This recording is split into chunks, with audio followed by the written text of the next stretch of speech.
Metallica, here they come, the kings of metal.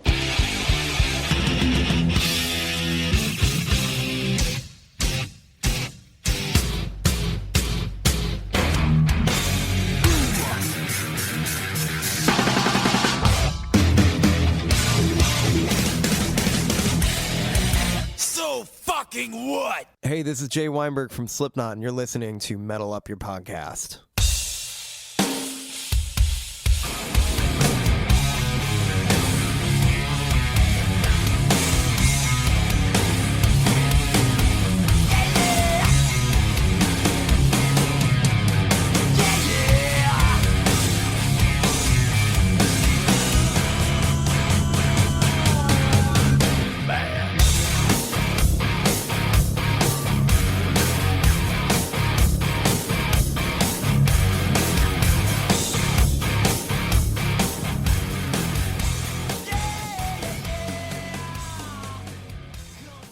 Welcome to Metal Up Your Podcast. I'm Ethan Luck. And I'm Clint Wells. This is episode 113, and we're talking about, not all of them, this is a part one. We're doing Metallica TV appearances with our special guest via Skype, Mr. Tom Kwei. All right, Tom Kwei. Ladies and gentlemen. Hey.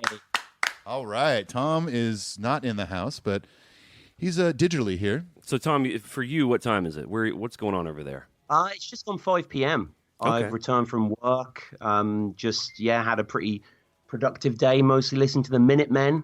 Been pretty obsessed with them recently. Nice. I get the feeling they'd be your sort of band, Ethan. I just get that vibe. Yeah, the Minutemen are very cool. If you're listening, which if you're listening, you are listening. They're an awesome band, kind of old school punk rock band. Heavy influence on a lot of modern punk bands. I like that asking Tom what time it was there turned into what he listened to today. Right, yeah. Hey, what time is it over there? Oh, I don't know, but I listen. Here's what's in my disc, man. For those of you who don't know, Tom hosts a wonderful Metallica podcast called Alphabetallica. He goes through every song alphabetically. He usually has a guest on. He even does some of the episodes by himself, which I like those episodes where Tom those are fun, by yeah. himself. He's had Ray Burton, Fleming Rasmussen. He's talked to... I had Ray Burton on before it was cool, I should say. That's true. He got him before us. Yeah, we had him after it was cool. Yeah, he was all used up, Tom. Thanks a lot. He's also had Joel McIver. He's other authors, another guy who wrote a metal book. Yeah, and then it's a bunch of Metallica fans, too. Yeah, tons of that. I mean, in comparison to you, I'm very much the echo brain of the Metallica podcasting world. But, I appreciate being here. And I'm kind of reaching Paul Moak levels of guest recurrence. So, again, very thankful. Well, you'll hit that official status once your name becomes a question. Yeah, once we put you on the T-shirts, then we'll see. Then it's official. So to get this episode rolling just through some logistical issues, Tom can't hear Ethan's mic as well, so there may be a little interplay. Yeah. There may not be, actually. I probably shouldn't have said anything. Maybe It not. sounds like, I kind of asked the Minutemen question as a temperature set, and you sound good. You sound good. Oh, okay. Well, what you can't see, which our YouTubers can, hello YouTubers, is that anytime Ethan's talking, I'm putting the mic closer to his mouth. Yeah, and normally I'm sitting on a couch a couple of feet to my right, and now I'm cuddled up next to Clint. We're real close. He can smell what I ate for breakfast. Which was Jack Daniels, motherfucker. If you're joining us for the first time, we're an all Metallica podcast every week. Me and Ethan, who are two professional musicians, get together to talk about our favorite metal band. Today's no different. As Ethan said, this is a part one of us talking about Metallica's TV appearances. This was Tom's idea. Yeah. It was his idea to collaborate. To Tom's credit, he compiled most of this information. And we consider Tom a guest host, not just a guest. So That's right. Tom, you know the deal. You jump in anytime you want. Yeah, I appreciate that. And I mean, just to interrupt, I always kind of want to come on the show, and I'm always thinking about ideas to take on the show. And I think early on we were saying we wanted to do like a grand history of the Metallica Guns N' Roses 92 tour, which I kind of did solo on my own show. And I think one day we're going to do you remember that Lars, the compilation he did in the early 90s, that Kerrang journalist of the new wave of British heavy metal? Yeah. It's kind of an obscure double album release. I think one it is. But we've always been putting this idea around TV appearances, like you say. And essentially this is in no way exhaustive. I didn't go to some sort of almanac about, because obviously we're all big Beatles fans. There's a Lewisham book that compiles all the times they went on Top of the Pops and kids shows and the dates and stuff. It's not really that. I essentially, when went on YouTube, typed in Metallica interview 1985, 1986, went forward. Anything interesting, I pulled out. Some of these people will know, they're quite famous appearances. Some of these, such as an Australian news report that we're going to get to in '89, I think it's pretty interesting. Yeah, it's got like fun. 300 views. Like, I don't think any of you've seen this. So, yeah, it's going to be a bit all over the place, but you guys have covered so much now that it kind of made sense to be a bit more sporadic, I guess. Yeah, I think this will be fun. I totally agree. Now we're going to get through some housekeeping, which, by the way, Tom doesn't know this, but at the end of the episode, we've put out to our patrons some questions for you. And right. We've got quite a few questions for you here at the end. Yeah. Okay. No pressure. So that'll be fun. Now, here are a few things to get out of the way here at the top. We've got the iTunes. Go leave us the positive review. It only takes a second. Super helpful. The Patreon, which is a way to support us on a deeper level. You're going to hear a commercial for that later. At the bare minimum, we like to give a shout out to our new patrons. You want to read some of these? Yeah, we got three new ones, and we got Mike Fell, who increased his pledge. Daryl Lewis, Jason Guitar. We'll get to that later. And then Ola Alistair. All right, let's give it up for the new patrons. Okay. All right. We love you guys over there.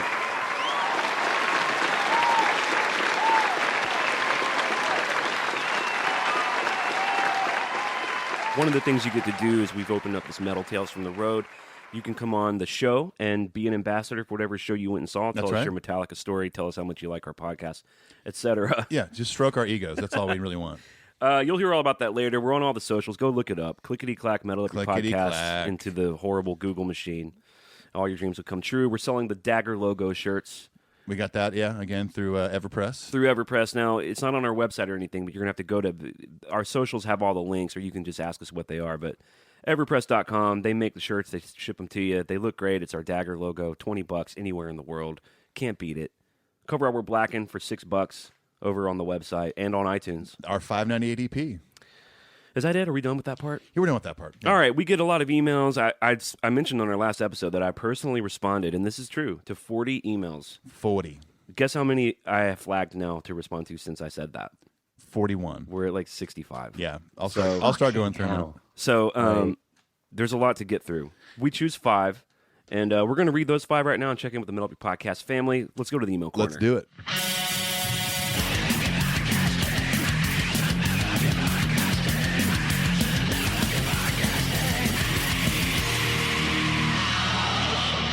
All right, our first email is from Richard Goldenson. He says, dudes, so amazing you guys got to roam around in the midst of the Metallica world. Very stoked you got to meet Chad and that he is going to be on Metal Up Your Podcast. I'm such a James Gear nut, and I would have lost my marbles being that close to his guitars. Keep it up, boys. I haven't missed an episode yet. Hope we can still do Metal Tales on the San Francisco Fire Benefit Show. I am down. Peace, Richard Goldenson. We're definitely going to do that. Here's the deal with the Metal Tales is when the boys are touring in Europe, we're going to be focusing on the European tour. The Metal Tales being opened up to past shows is really more about downtime. Right. So I think we're going to try to get some of those on their break, and then it might be this fall or next winter before we really start cracking these open. Right, yeah. Just want to manage expectations. I'm learning a lot this week about managing expectations. Yeah, or just managing your schedules and stuff. Managing my bowels. And, well, especially that. Here, I wanted to put this to both of you. Which one of you were Tom, the movie, it's just him saying he lost his marbles. What movie in which an older character was constantly looking for his marbles, and at the end of the film he found them? Anyone know? Is it ringing any bell? Metaphorically or literally? Literally. Well, here's the deal. You thought he was looking for his marbles metaphorically and spiritually. What you find out at the end is that he actually did lose some marbles. It's a nice little touching hook at the end. Is it Jack Nicholson? No. No? No, it's not. I was going to say Nebraska, but I don't think it's that. The Bruce Dern film? Yeah. Ugh, that was horrible. Encino Man. I'm talking about a movie called Hook. Look! See, look! I didn't lose my marbles after all! Wendy, look! See! I didn't lose my marbles after all!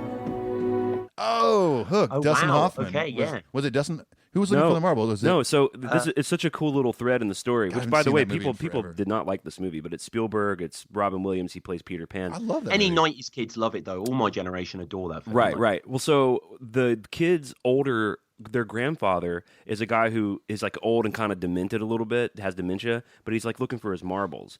And what you find out at the end is that he's an old lost boy. He's one of the Lost Boys who came into the real world, and he actually has a sack of marbles that he lost, and like Tinkerbell helps him find him. I got to rewatch that movie. It's been a while. I finally found me marbles. And you know that Peter Pan was based on J.M. Barrie's, the author's brother who died when he was like 9, who was the boy that never grew up, and that was the inspiration for him. Oh, wow. I did not know that. Interesting. There we go.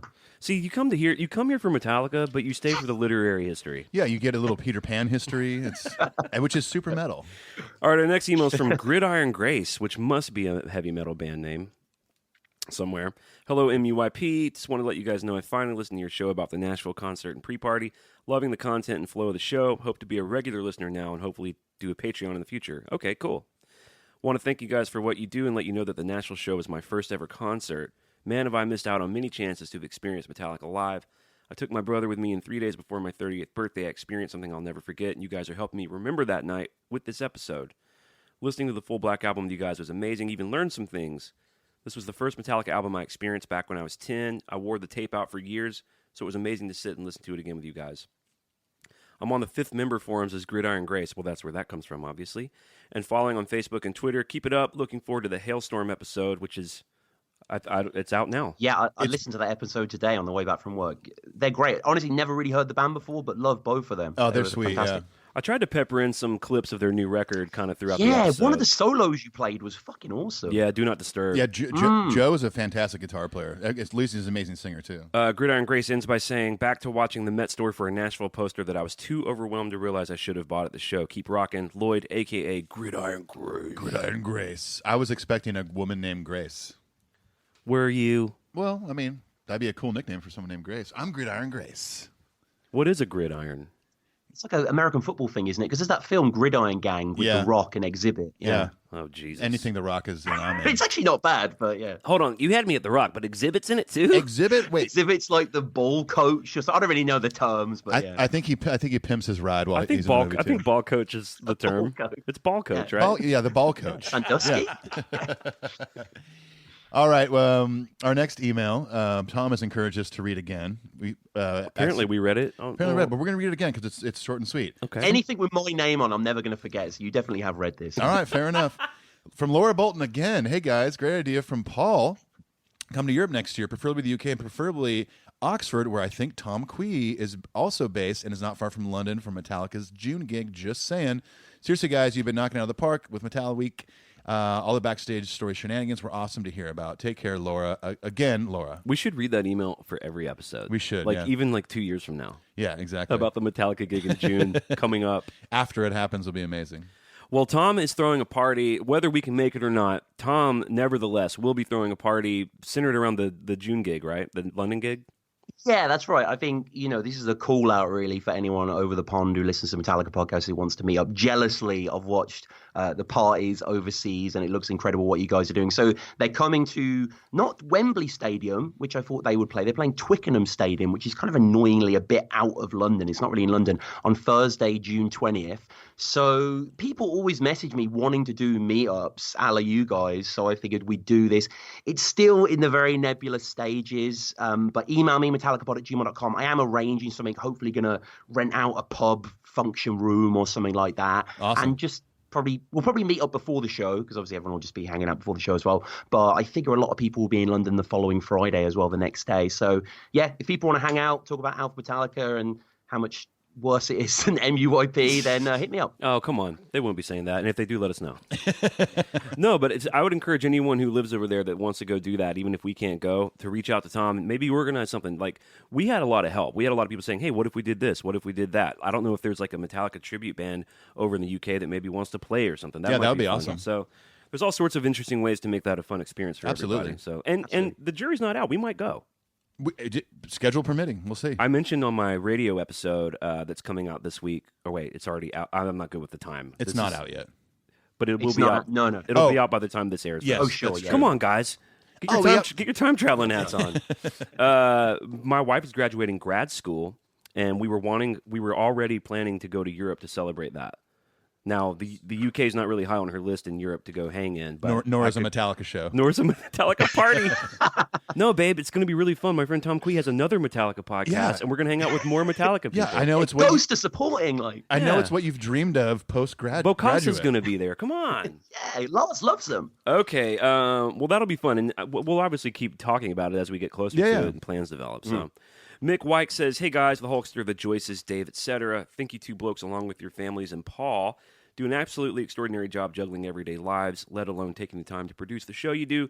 An absolutely excellent adventure. The info, the laughs, your sense of humor, so close to mine it's not even funny." Oh, I'm not laughing. I'm not, that is no laughing matter how similar we are. It means the world to me, and I absolutely love it. And then he kind of has some things he'd like to say to the boys via the show, which I'm like, all right, we'll be the channel. Okay, well, for that. we know they're listening. So here's what he has to say. He says, "I got to say thank you to James for being the absolute best front man that I reckon I'll ever see from decade to decade. Thank you to Lars for the ad and the recycler that hooked you two up in the first place, and for being the driving force behind Metallica through thick and thin. A quick thanks to Ron McGovney, never forgotten in my mind." That's sweet. That's a nice touch. Yeah. Very nice. I mean, shout out Ron McGovney on Twitter, by the way. As a Metallica fan, he's a great follow. He's always dropping like these priceless pics out of nowhere. Like, yeah, he I does. think this was in 1981 in my garage. He never responds to my emails though, so shout him out slightly. Yeah, he will he'll like confirm or like deconfirm shit too. Yeah. No, that was not 1981. That was actually 1982. That was the band Obsession, and we were playing a Sabbath song. So he says, "Cliff, what the fuck do I say? Thank you so much. You wake me up every morning with a bass line on my phone as an alarm, and I always say good morning, Cliff."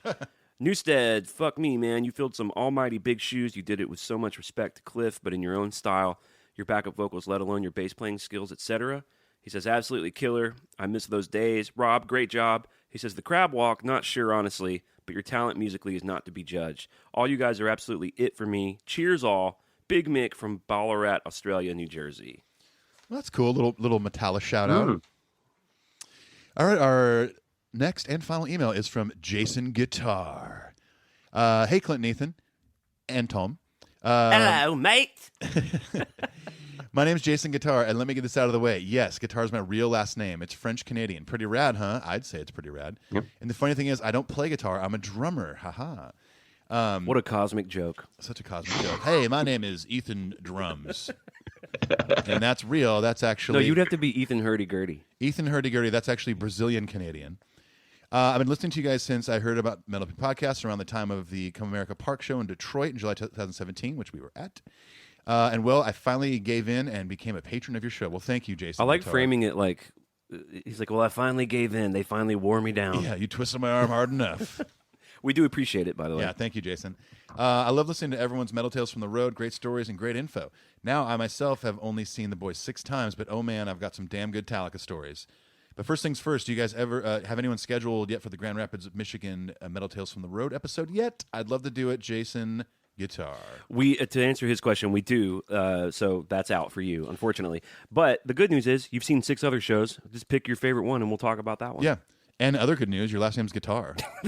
The news just gets better and better. It really does. And in even better news, your first name is Jason Brantley. Listen, look, I know you don't play guitar. I know you're a drummer, man. You should be a buddy and learn guitar so you make that name make a little bit more sense for me, okay? Bye. Brantley, it's Jason. Jason Guitar. You know me, the guy with the name like a guitar, like the one you play. Man, I'm thinking about learning. I think I can find some lessons on YouTube. Call me back, give me some advice, man. Bye. Jason Brantley, YouTube's good and all, but I don't think you're going to get the kind of attention to detail you think you will need. You want to have someone sitting across from you looking you in the eye when you're learning Thunderstruck by AC/DC. Now be a buddy, learn guitar, call me back. Bye. Brantley, Jason, I'm on YouTube, and it's really hot girls teaching guitar lessons, man. I know, I see what you're saying, but I like the way she looks and I like the way she teaches, man. And by the way, I bought an acoustic Flying V. Bye. Jason Brantley, listen, heard your message. Real excited about the acoustic Flying V. Can't even imagine what kind of weird, sick, twisted man would make one of them and sell it to you down at Raleigh's over by I-45. Now be a buddy, call me back. Bye. Brantley, Jason, listen, buddy. That's how I'm learning tempo. Bye. Jason Brantley, listen, I got my friend Tom Kwei on the other line here. Tom, you want to jump in here? I can't. ladies and gentlemen, it's that easy. You can send us an email, metalupyourpodcastshow@gmail.com, and we may even go into a Jason Brantley bit. You never know. Because your name is Jason. You ready to get out of here? Oh, I'd love to. Tom, should we get out of here? Let's go. All right.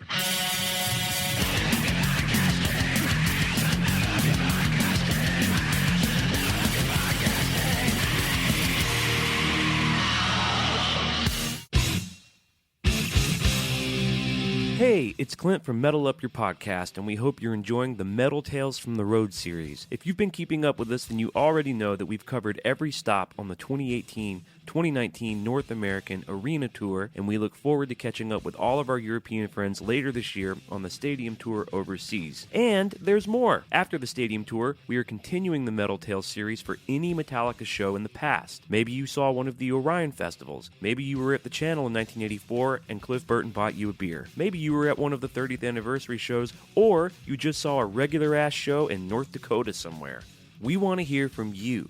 Since Ethan and I started Metal Up Your Podcast, we've wanted to find a way for listeners to call in and share their stories. Well, this is it. To make yourself eligible for a future or past Metal Tales episode, please consider joining us on Patreon. For $5 a month, you not only get to come on the show as a guest, you also get both of our Cover Our World Blackened EPs, monthly giveaways like deluxe box sets, rare vinyl, posters, and other goodies. You get early access to our YouTube videos, and we also let you ask our guests, like Ray Burton, Michael Wagner, Hailstorm, members of Slipknot, your very own questions. For what essentially amounts to 2 cups of coffee a month, you can ensure that Metal Up Your Podcast continues to grow in quality and content. For any of you on the ride with us, we love you, we thank you, peace and adios.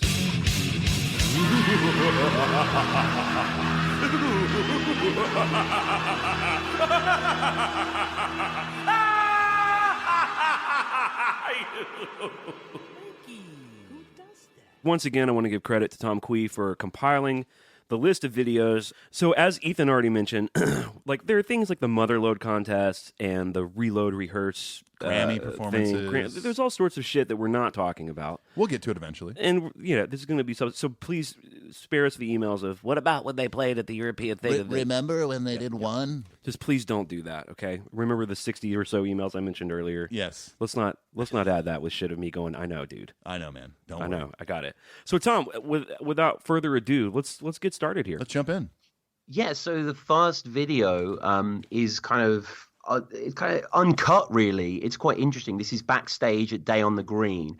I guess it's Lars and James, and I guess this must be when Victory are playing, because I looked at the lineup, and they are actually backstage. Like, you can just see roadies moving around and people grabbing beers from tables. James is nursing one of those baby little heinies, and James is wearing that Alcoholica shirt as well, Drank 'em All, which I want more than anything. It's incredible.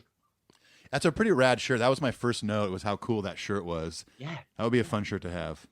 Yeah, I've never seen anything like that before. But one of the things that I really liked about the interview was, as I say, it's not kind of packaged as something for them just to cut to in a news thing. So there's times when the interviewer can't be heard by Lars or James and they ask him to speak up, or times when they have to ask Lars another question. I'm just still so tickled over here by the sentence that Ethan just said.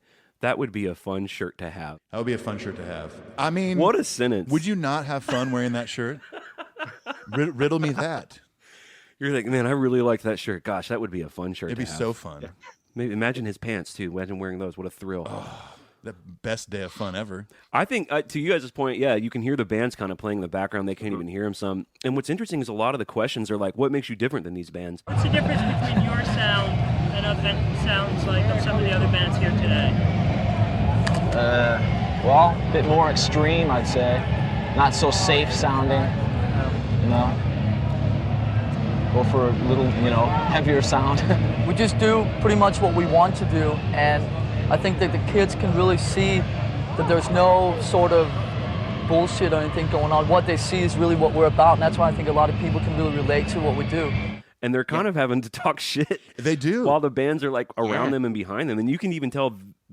You could tell they have a confidence about what they're doing, but it's kind of a weird line of questioning. Yeah, at one point, James is like, we don't have to wear all these like chains all over our clothes. We just kind of go on stage. Kerry King. They end up getting asked about Slayer and Megadeth. They do. Yeah, the guy says, like, if Slayer are playing one side of the festival and you're playing the other, why should I watch you? And James like, what? You're not into Satan? What differentiates Metallica from other hardcore bands like the Slayers, the Megadeths, etc., etc.? Well, I don't know. What difference? Yeah, if Slayer was playing one end of town and you were playing on the other end of town, why would I see you? I don't know. Or should I go see Maybe you're not into Satan. I don't know. Yeah, because if you're into Satan. Yeah. I think it's cool that, even at that young age, and even when I'm sure it was, at least maybe even privately, really competitive, that they seemed really mature and professional about it. Because you could tell they maybe wanted to take a dig. I mean, I think they're kind of laughing amongst themselves a little bit. Yeah, there's a couple. There's a couple digs they take, but I don't think it was intentional. I think it's just how they were honestly answering the question. There's a really interesting question where the interviewers ask about all the lineup changes. I know. And Lars looks really confused. He's like, there really haven't been any lineup changes since we made our first record. Right. You've been through some major lineup changes. Tell us how they've affected your sound and the band itself. Well, there hasn't really been any major lineup changes since we recorded the first album. There was a bit of reshuffling going on in the beginning before we actually recorded the first album. So, the overall sound hasn't really changed that much. I think the only thing that changed a bit was that when Kirk and Cliff joined the band, they contributed to the songwriting end of things, which the two other members didn't in the early days. Yeah, the guy's a bit dismissive. He asked them, what do you say about the accusations about people saying you're just playing fast and don't know what you're playing? And Hetfield's like, what a stupid question to ask. I don't care. Right. And it's like, this guy clearly hasn't listened to the music at all. Lars is astute throughout. They get asked if they've ever done a video before. And Lars says something really interesting. He says, MTV have been cutting back on metal since January. So I guess he's even aware of the distribution of their genres. Yeah, I mean, Lars pays attention to all that kind of stuff, and he was fully aware of what MTV was doing. And, as we all know, famously, they fought making videos for so long, and I'm sure to see that MTV was cutting back on metal content, they were like, well, why should we do this now? And there is a real through line as well throughout these interviews, especially in Lars. He mentions this in the Rockline stuff we're going to get to in the Australian TV special. Avoiding cliches, which I've never really heard him go at before about, and I've never really thought of that either, how Metallica completely, dismiss any of the, I guess, overly sexual, overly demonic ideas. Like musically, they're in that heritage, but visually, they're sort of the headbangers next door. Yeah, I mean, we've talked about that before. Like the only time they flirted with that was the jump in the fire demon guy. Sure, and Mustaine's lyrics especially.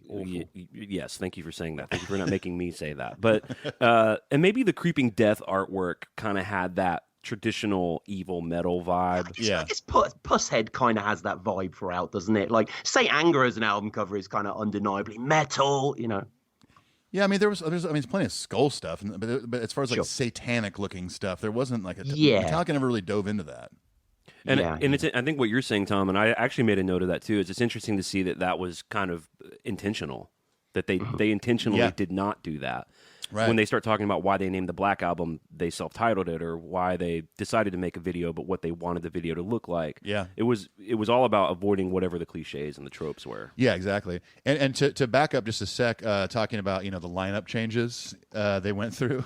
I thought it was interesting that Lars mentioned that like back then other members weren't contributing. No, creatively. Yes. I was like, but Mustaine clearly did on the first record. You're like, I think that was a dig. It was probably a dig, yeah. But I mean, I just kind of laughed at it because I mean, maybe Ron McGovern didn't back in the day before Cliff. Well, I mean, Ron contributed his bass pickups to Mustaine's beer, so Yeah, that's true. Yeah. Well, this kind of foreshadows a very interesting question later on where they get specifically asked about Jason's writing contributions to the Black Album. Yeah, I did love that. That was interesting. We'll very interesting. Yeah. But I actually saw stuff in some of these interviews that I've never seen before. Yeah, me too. Me too. Which me too. At this point in the game for the three of us is remarkable. Very remarkable. I'm pretty sure the band playing behind them is a band called Victory. They were second on that day. They were a German heavy metal band from Hanover that are still going from 1984. Wow. Ethan, have you heard the Megadeth song Victory? It's quite a good song. What record's that on? It's off Euthanasia. I think it's a closing song.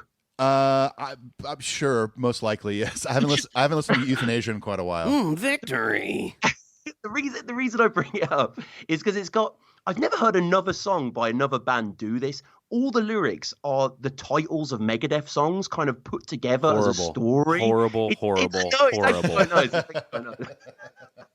Clint's a fan. I remember going through a big poetry phase. Like I'd gotten this old Remington Rand typewriter, and I was reading Bukowski, and I thought I was a poet. It's right up there on my bookshelf.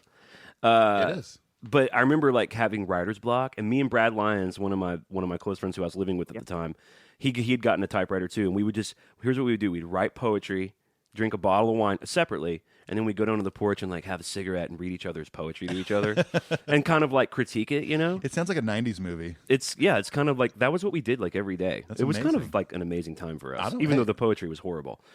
But this one night, I was completely locked up and blocked, and I didn't have a muse, and I couldn't write. And my poem that I went down and submitted was just the titles of all the books on my desk. And I remember going down and thinking, like, might be able to pull this off when I read it to my friends, you know? Right. And I remember reading that poem to Brad, and him trying to be nice. Yeah. Me being like, this concept's kind of deep. Like, I had writer's block, so I just wrote the titles of all the books I'm reading. He's like, And he's just like, man, that's not good. That's not a poem, dude. I wrote this poem and says, I am blackened, and to live is to die. Yeah, I am mice and men, the Tempest. On Dyer's Eve. And then think of the audacity of naming all of your songs and then calling that song Victory. I know. That's what. Now I want to go chorus listen. is, I am Victory. That is actually the chorus. I am Victory? Now I want to go listen I to am this song. Victory. Killer solo break from Marty Friedman. Some of his best work in that. It's a good song. But By the way, I love how close we're sitting that you can actually touch me and be like, hang on a second. I know I buddy. keep touching you. I'm sorry. I don't care. Touch me. I guess that's most of the interesting stuff to sort of drain from there. You know, Lars gets asked at the end kind of why are Metallica so different from Slayer and all the rest. And one of the things that he says, which is so true, is that from a musical standpoint, we're a bit more serious. We've got a bit more to offer than all these other bands. And that is undeniable. And it's so cool to think that this interview happened probably 30, 50 minutes before their incendiary Day on the Green set. That's one of my favorite early Metallica sets. Yeah. Where were they at in the lineup? Were they after Victory? Or They were the third band, yeah. Okay. Third band. Well, I do remember not like in the beginning of the interview, I was like, I wonder if they'd already played or not. But at one point, they were asking they asked the same question like 4 times. What makes you different? Yeah. And at one point, James is like, well, why don't you watch the show and wait and find see, out, yeah. you know? Which being on that side of like, if you're doing a press kind of Yeah. thing, sometimes you don't know how to answer a question anymore. You're like, I've just already answered this like 3 times. So what can we expect from your live show? Exactly. You're like, well, come watch. Like, What's your connection to this city? I'm like, what city are we in again? yeah, where are we? None? Yeah. None connection? Nunville? Tom, what's your connection to Oxford? Oxford, I literally moved here for my girlfriend. I have no attachments to the city. Loser. Yeah. I don't know. I'm just kidding. British people don't really like municipal places like the Americans do. We don't really feel attached to our urban centres. Like, Oxford's, I don't know, Tolkien drank here once. Like, we don't really have any. Radiohead, actually. Radiohead formed in Jericho, which is in North Oxford. That's where they went to school, which is pretty cool. A lot of those bars are around and stuff like that. You a Radiohead fan? I do like Radiohead quite a bit, actually, yeah. Probably Kid A is probably my favourite. Ethan's like, to have a Radiohead CD would be neat. That would be a fun shirt to have. It would be fun. It would be a lot of fun. It'd be so much fun. All right, so moving on to maybe probably the most curious clip. This was my favorite one. It's called the Page One TV Australian special from '89, and it's sort of a It's kind of 60 minutes, isn't it? It's like a puritanical, religious, is heavy metal making our kids kill I themselves? didn't even really take anything away from it that it was like put on by any kind of religious organization. It was just like a news story about the dangers of heavy It's metal. true. Australia's not really known as a super religious place. Yeah, I've definitely seen those, produced in the U.S. and stuff. But this one, one of the first things you hear somebody say is like, the bands want you to kill yourself. Heavy metal mania. It's sweeping the world. Music has never been more violent. And critics say kids are killing themselves and each other because of it. Yeah. Yeah. It's the best way to sell tickets and records. It's delivered really deadpan as well. Like, are you guys familiar with Brass Eye, the British TV show? No. Mm-mm. It reminded me a lot of Brass Eye. It's kind of this really influential early 90s show. Sort of Steve Coogan came from the group who did it. And it was a bit like The Daily Show. It kind of parodied a lot of those ideas. But one of the quotes from this reminded me of something from Brass Eye that they say, no band will encourage an audience to kill themselves. Dead people don't buy records. Right. It just delivered with such, steadfast aplomb. But this is basically about metal fans killing themselves. Apparently 150 murders have happened due to heavy metal since 1986. Yeah. That was 3 years since his special aired. That's great. I don't know where they got that from. It's I don't know. I struggle with it because obviously at the very bottom of it, it's a ludicrous premise. Yeah.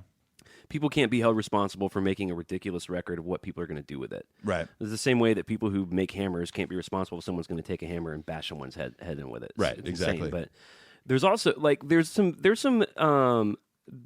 editing going on here too that's not really fair. They kind of have the die chant of Creeping Death. Yeah, I was going to bring that up. They have it looped. Yeah. They have that, and they also use a clip from Justice on Blackened. They do the line of like "See your mother die," right? And and these people think like, oh, he's talking about like watching your mother die. That's Right. awful. It's like when you're talking about like environmental issues. Like, Well, and I think that's what one of the journalists, I think maybe the New York Times guy, which thank goodness they had his voice on there, but one of the guys makes the point of like, it's actually, if you pay attention to the nuance, it's the opposite. Like Blackened is actually about consideration and care for the future of the planet. Yeah. It's not them wanting to see it blackened, it's them being concerned about it. Or being not blackened. wanting to kill mom. Definitely not wanting to kill mom. Yeah. Again. Anymore. Right. Anymore. Although they do tell a story about this one kid who did kill his mom. I know. Tommy Sullivan, just turned 14, murdered his mother and killed himself with a violence the police described as demonic. Tommy literally butchered his mother, and I don't think that any of us that were there that evening will ever forget that. There were approximately 40 stab wounds inflicted on his mother from the neck up. His death was as violent. Can you or do you blame heavy metal music in this situation? For the week or so before the murder-suicide, he had constantly listened to a song by a group that we weren't able to identify, unfortunately, that dealt with killing your mother. Yeah, that story that they tell of Tommy Sullivan, that could literally be the next true crime Netflix smash. Like, I've never heard of this. Went on Google, there's one New York Times article about it. There's no, like, he's not gone to meme history or anything. There's no YouTube videos. So, yeah, this is crazy. This is from the New York Times. A 14-year-old Milton boy from New Jersey, interested in the occult, killed his mother with his Boy Scout knife, set a fire in the family's house as his father and brother slept, then committed suicide with the same knife. It's got really nothing to do with Metallica, but they tie it into something. The Fade to Black suicides. I wasn't familiar with this. Yeah, me neither. Well, I think there were those suicides, and there were copycat suicides of those. Yeah, like in Wisconsin or somewhere. But there's a great clip of Jason where, to me, he kind of he dispels it too, where he's like, "Absolutely, we get people all the time who tell us that Fade to Black kept them from killing themselves." Yeah, there's been at least, I'd say, 6 or 8 instances where kids come up to us and go, if it wasn't for Fade to Black, I would be dead right now. Yeah, so once you can neutralize the argument that way, you start to see the absurdity of it. Yeah, and they start using the clip of Fade to Black, and I just started laughing at that kind of stuff. Like, knowing the meanings of these songs, you're sitting there laughing like, this is a song that James wrote about stolen gear. Yeah. Like, it's not about like your emotions are fading to black, and that's the point Rob Halford I think makes too, because there's a lot of Judas Priest stuff in here. Yeah, they have the subliminal messages of "do it" and shit, and these two dudes shot each other, and one of the guys survived it, and it disfigured him, and then shit. he ended up killing himself later, or he ended up dying of complications of medicine or something. I think he overdosed, OD'd or something. But someone who was going to do something like that, they were probably going to do it anyway. They're going to do it, yeah. And maybe the song did it because music's powerful. We can't talk like we do all the time about how powerful music is and then deny its involvement in anything like this and making you feel a certain way or altering a mood or something. But if it wasn't Fade to Black, it'd be whatever dark metal, whatever Ozzy Osbourne song or whatever. Something, the fuck. it would be something else. Yeah, I mean, Lars is interviewed and he says the source of the problem is a lot larger than a rock band playing open chords. Come on, let's be realistic, all right? You have a kid who listens to, like, some music by some band who writes some lyrics. I mean, if at the end of the day they unfortunately would end up, either killing themselves or whatever, then you would suspect that the sort of the source of the problem is something that should hopefully be a lot larger than, some rock band, playing some, open chords on a guitar. Yeah. We just kind of hits the nail on the head. And yeah, you say Rob Halford comes in at the end as well. I think you have to put in another substance along the way to create mesmerisation or hypnotisation. But I think it's very unfair for us to be just drawn out from the melting pot of heavy metal and be used as a specific example, as though we're the only band that's capable of killing your children. It's a load of garbage, you know. I can't be held responsible for a kid killing themselves or attempting to kill themselves, because I've no control over the situation. And it is a really cool piece. And I like when they send the journalist out to like meet metal kids. And the first kid he meets is a guy just soaring into his leg cast on his porch. Yeah. It's a really surreal image. But I could even see them, like, maybe the guy wasn't doing that. They're like, can you do something crazy? Yeah, like, yeah. Can you maybe saw into your cast? You know? Yeah, do something really metal and depressing. What I want to know is when he gets to that house and watches that band rehearsing in the garage, they're pretty damn good. Yeah. And I was like, who is this band? It looks like Jeff Hanneman on guitar. It's really interesting. Rocky, he's called, one of the fans they interview. Yeah. It's those dudes are looking real 80s New Jersey. Oh, yeah. Very much so. Fucking mustache and shit. Oh, yeah. Do you guys have that over there, Tom? Like, for us, like, there's just such specific 70s and 80s, and then that's delineated in between, like, rural and redneck. And then there's like even like the cosmopolitan 80s with the chicks with the shoulder pads. Yeah. Do you guys have that kind of same, like you can look at someone and be like, that's from a certain part of the UK at a certain time?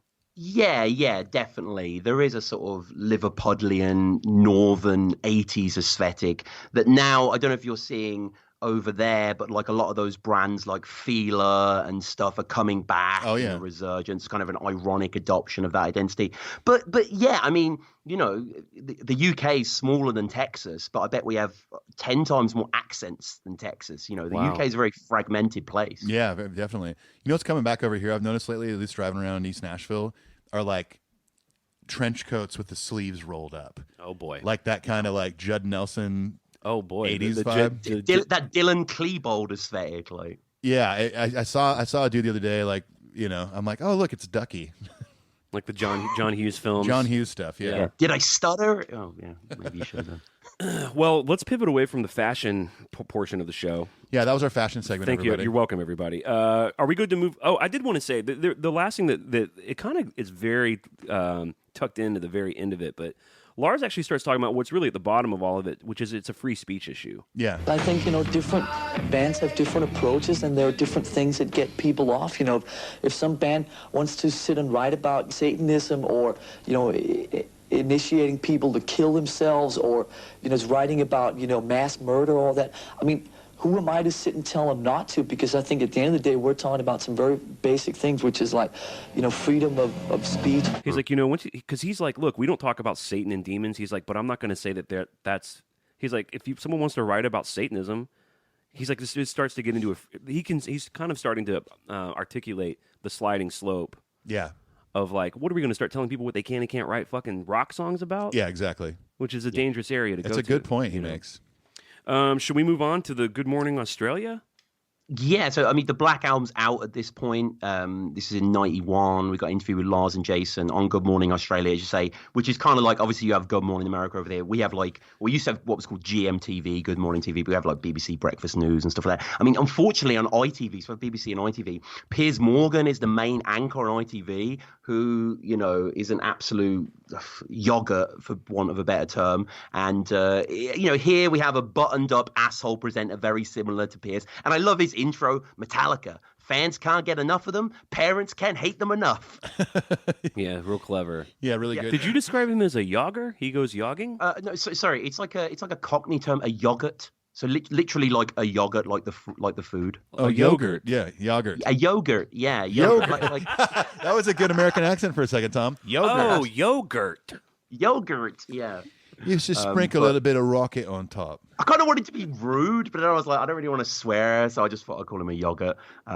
But yeah, we get interviews with Jason and Lars, and there isn't much that's really said here. But I like that Jason, because again, they're talking a lot about the Satanism, points out the irony of the Lord's Prayer that they use in Enter Sandman that's taught to all kids. Enter Sandman deals with the whole just thing about little kids and sleeping and dreaming and a few minutes before they go off to Never Never Land, and the whole thing with checking under the bed and in the closet, and this thing with the Lord's Prayer, and this thing where you sit there and you were so good at reciting it's a bedtime prayer. Yeah. If I die before I wake pray the Lord in my soul to tape. That's some pretty It's heavy stuff. You know, 6-year-old kid, and your parents just said that to you, and you turn off the light, good night. You know, you're laying there, if I die, I don't want to die, what is good? If I die before I wake. Like, it reminds me of when I was a kid. Like, I was raised Catholic, and one of the first disturbing images that probably sticks in my head because obviously my name's Tom, and we did the story of Doubting Thomas, and everyone called me Doubting Tom in school. That's a fucked up story. That is a close friend saying to a loved one that he saw die in front of him with his arms being impaled into wood. I don't believe you. And then his friend taking out his hand and saying, feel my wounds, feel my scab scars. And that really disturbed me. And I think that sort of plays into this idea. Here's me in the role of Doubting Thomas. I'm having dinner. My friend who I thought died shows up, and I'm understandably quite freaked out. And I'm like, I'm not really digging this zombie guy. And he's like, tell you what, why don't you come over here and put your hand in the rotting wound. Here's me at that point. I believe you. I believe you. I'm good. You're here. Yeah. You don't like You want some Meryl chicken? Streep and Philip Seymour Hoffman. Like, you don't have any doubt. Like, Yeah, I'm cool, man. You just pull up a chair, dude. We're playing poker. It's your turn. I do love that. I think it's Lars describing like kind of Metallica saying that that there's something real that kids can relate to, which is why they have this appeal. He also talks about, and this is also brief too. It's like I wish they would have gone on longer about it, but he talks about how as they get older, their musical tastes are evolving. Yeah, which is a theme of our show for sure. Correct. Dare I say it, to grow a little older, your musical horizons tend to open up quite a bit. Also, like when you like songwriters and stuff like that. I mean, something like, say, that has so little to do with Metallica, something like, George Michael or Madonna, something you'll sit there and go, wow, that's a really good song, just from a songwriting point of view, and just the whole spectrum just really opens up. I think it's appreciation of like Jason's saying, just good music. Love for music. And, for those of you who don't know, Tom Kwei over here, he's done a Tom Waits podcast, and Tom, you're into all sorts of different kinds of music, not just metal, and that doesn't seem as novel to me now, but I guess at the time, because you can see Lars kind of treading on that a little lightly. He's like, dare I say we're getting older. He's like, I might like a Madonna video or George Michael. He mentions George Michael. He's like, they're just good songs. Good songs are good songs. Yeah. Yeah, I mean, like, I want to hear Lars talk about Oasis, because I know he's like a giant Oasis fanboy, but he didn't have Noel Gallagher on It's Electric. Yeah, you got to see it. It's great. They're buddies. I need to see that. I think he credits Noel into helping him kick drugs. Oh wow! He talks about how Noel still texts him and teases him when some kind of monster's on, when he's like yelling "fuck" at James. He's like, Noel still texts him and be like, I can't believe you fucking put that on film, dude.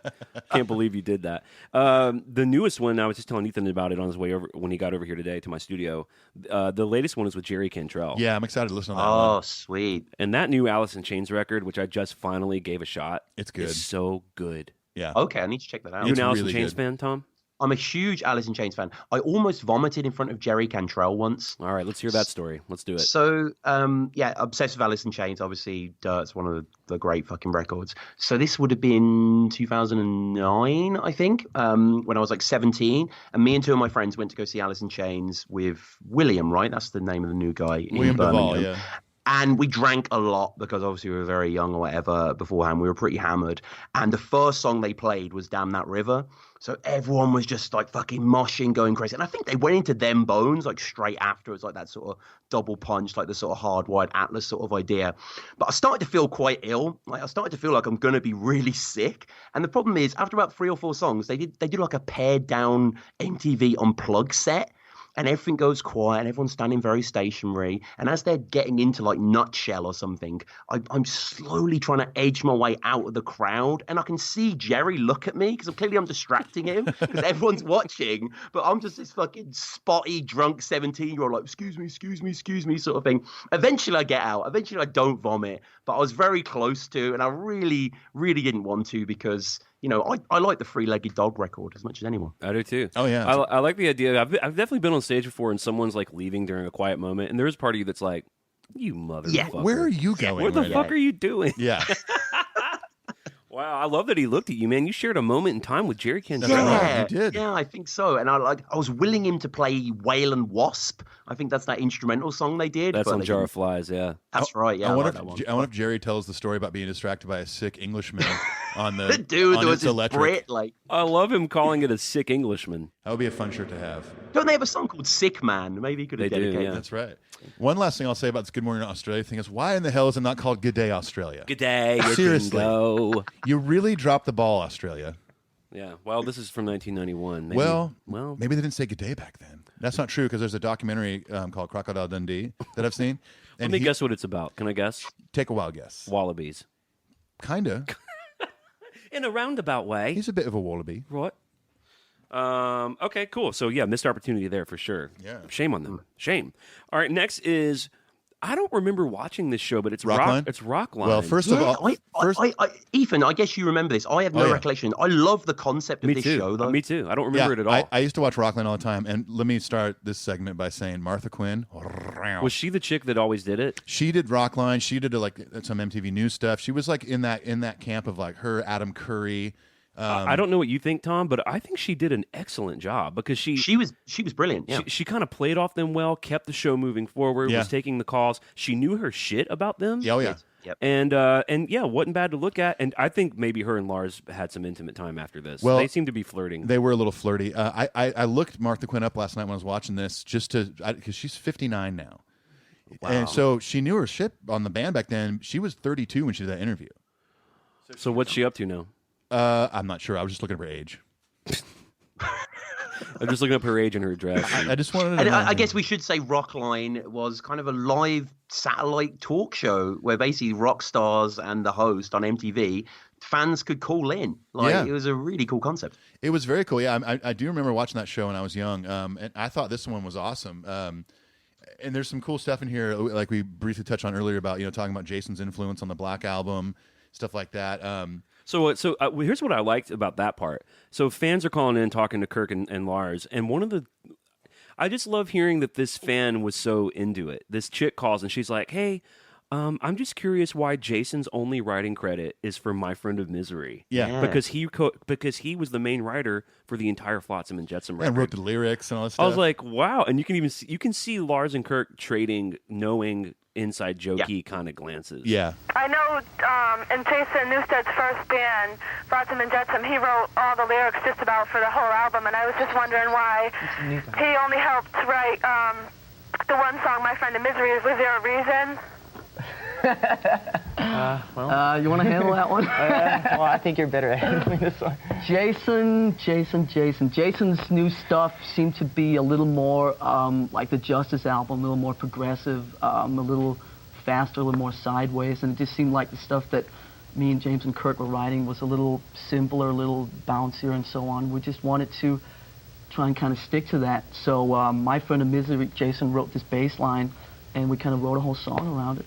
There you go. How do we approach this? I mean, they say his stuff was too Justice, too sideways. Too progressive. I would love to hear what Jason brought to the table for the Black Album. I think that was there in a very nice way, saying we simply didn't like it. Yeah, and we don't need it because even Kirk's like, you take this one. You're better at saying this stuff. Being made diplomatic. me feel bad for him.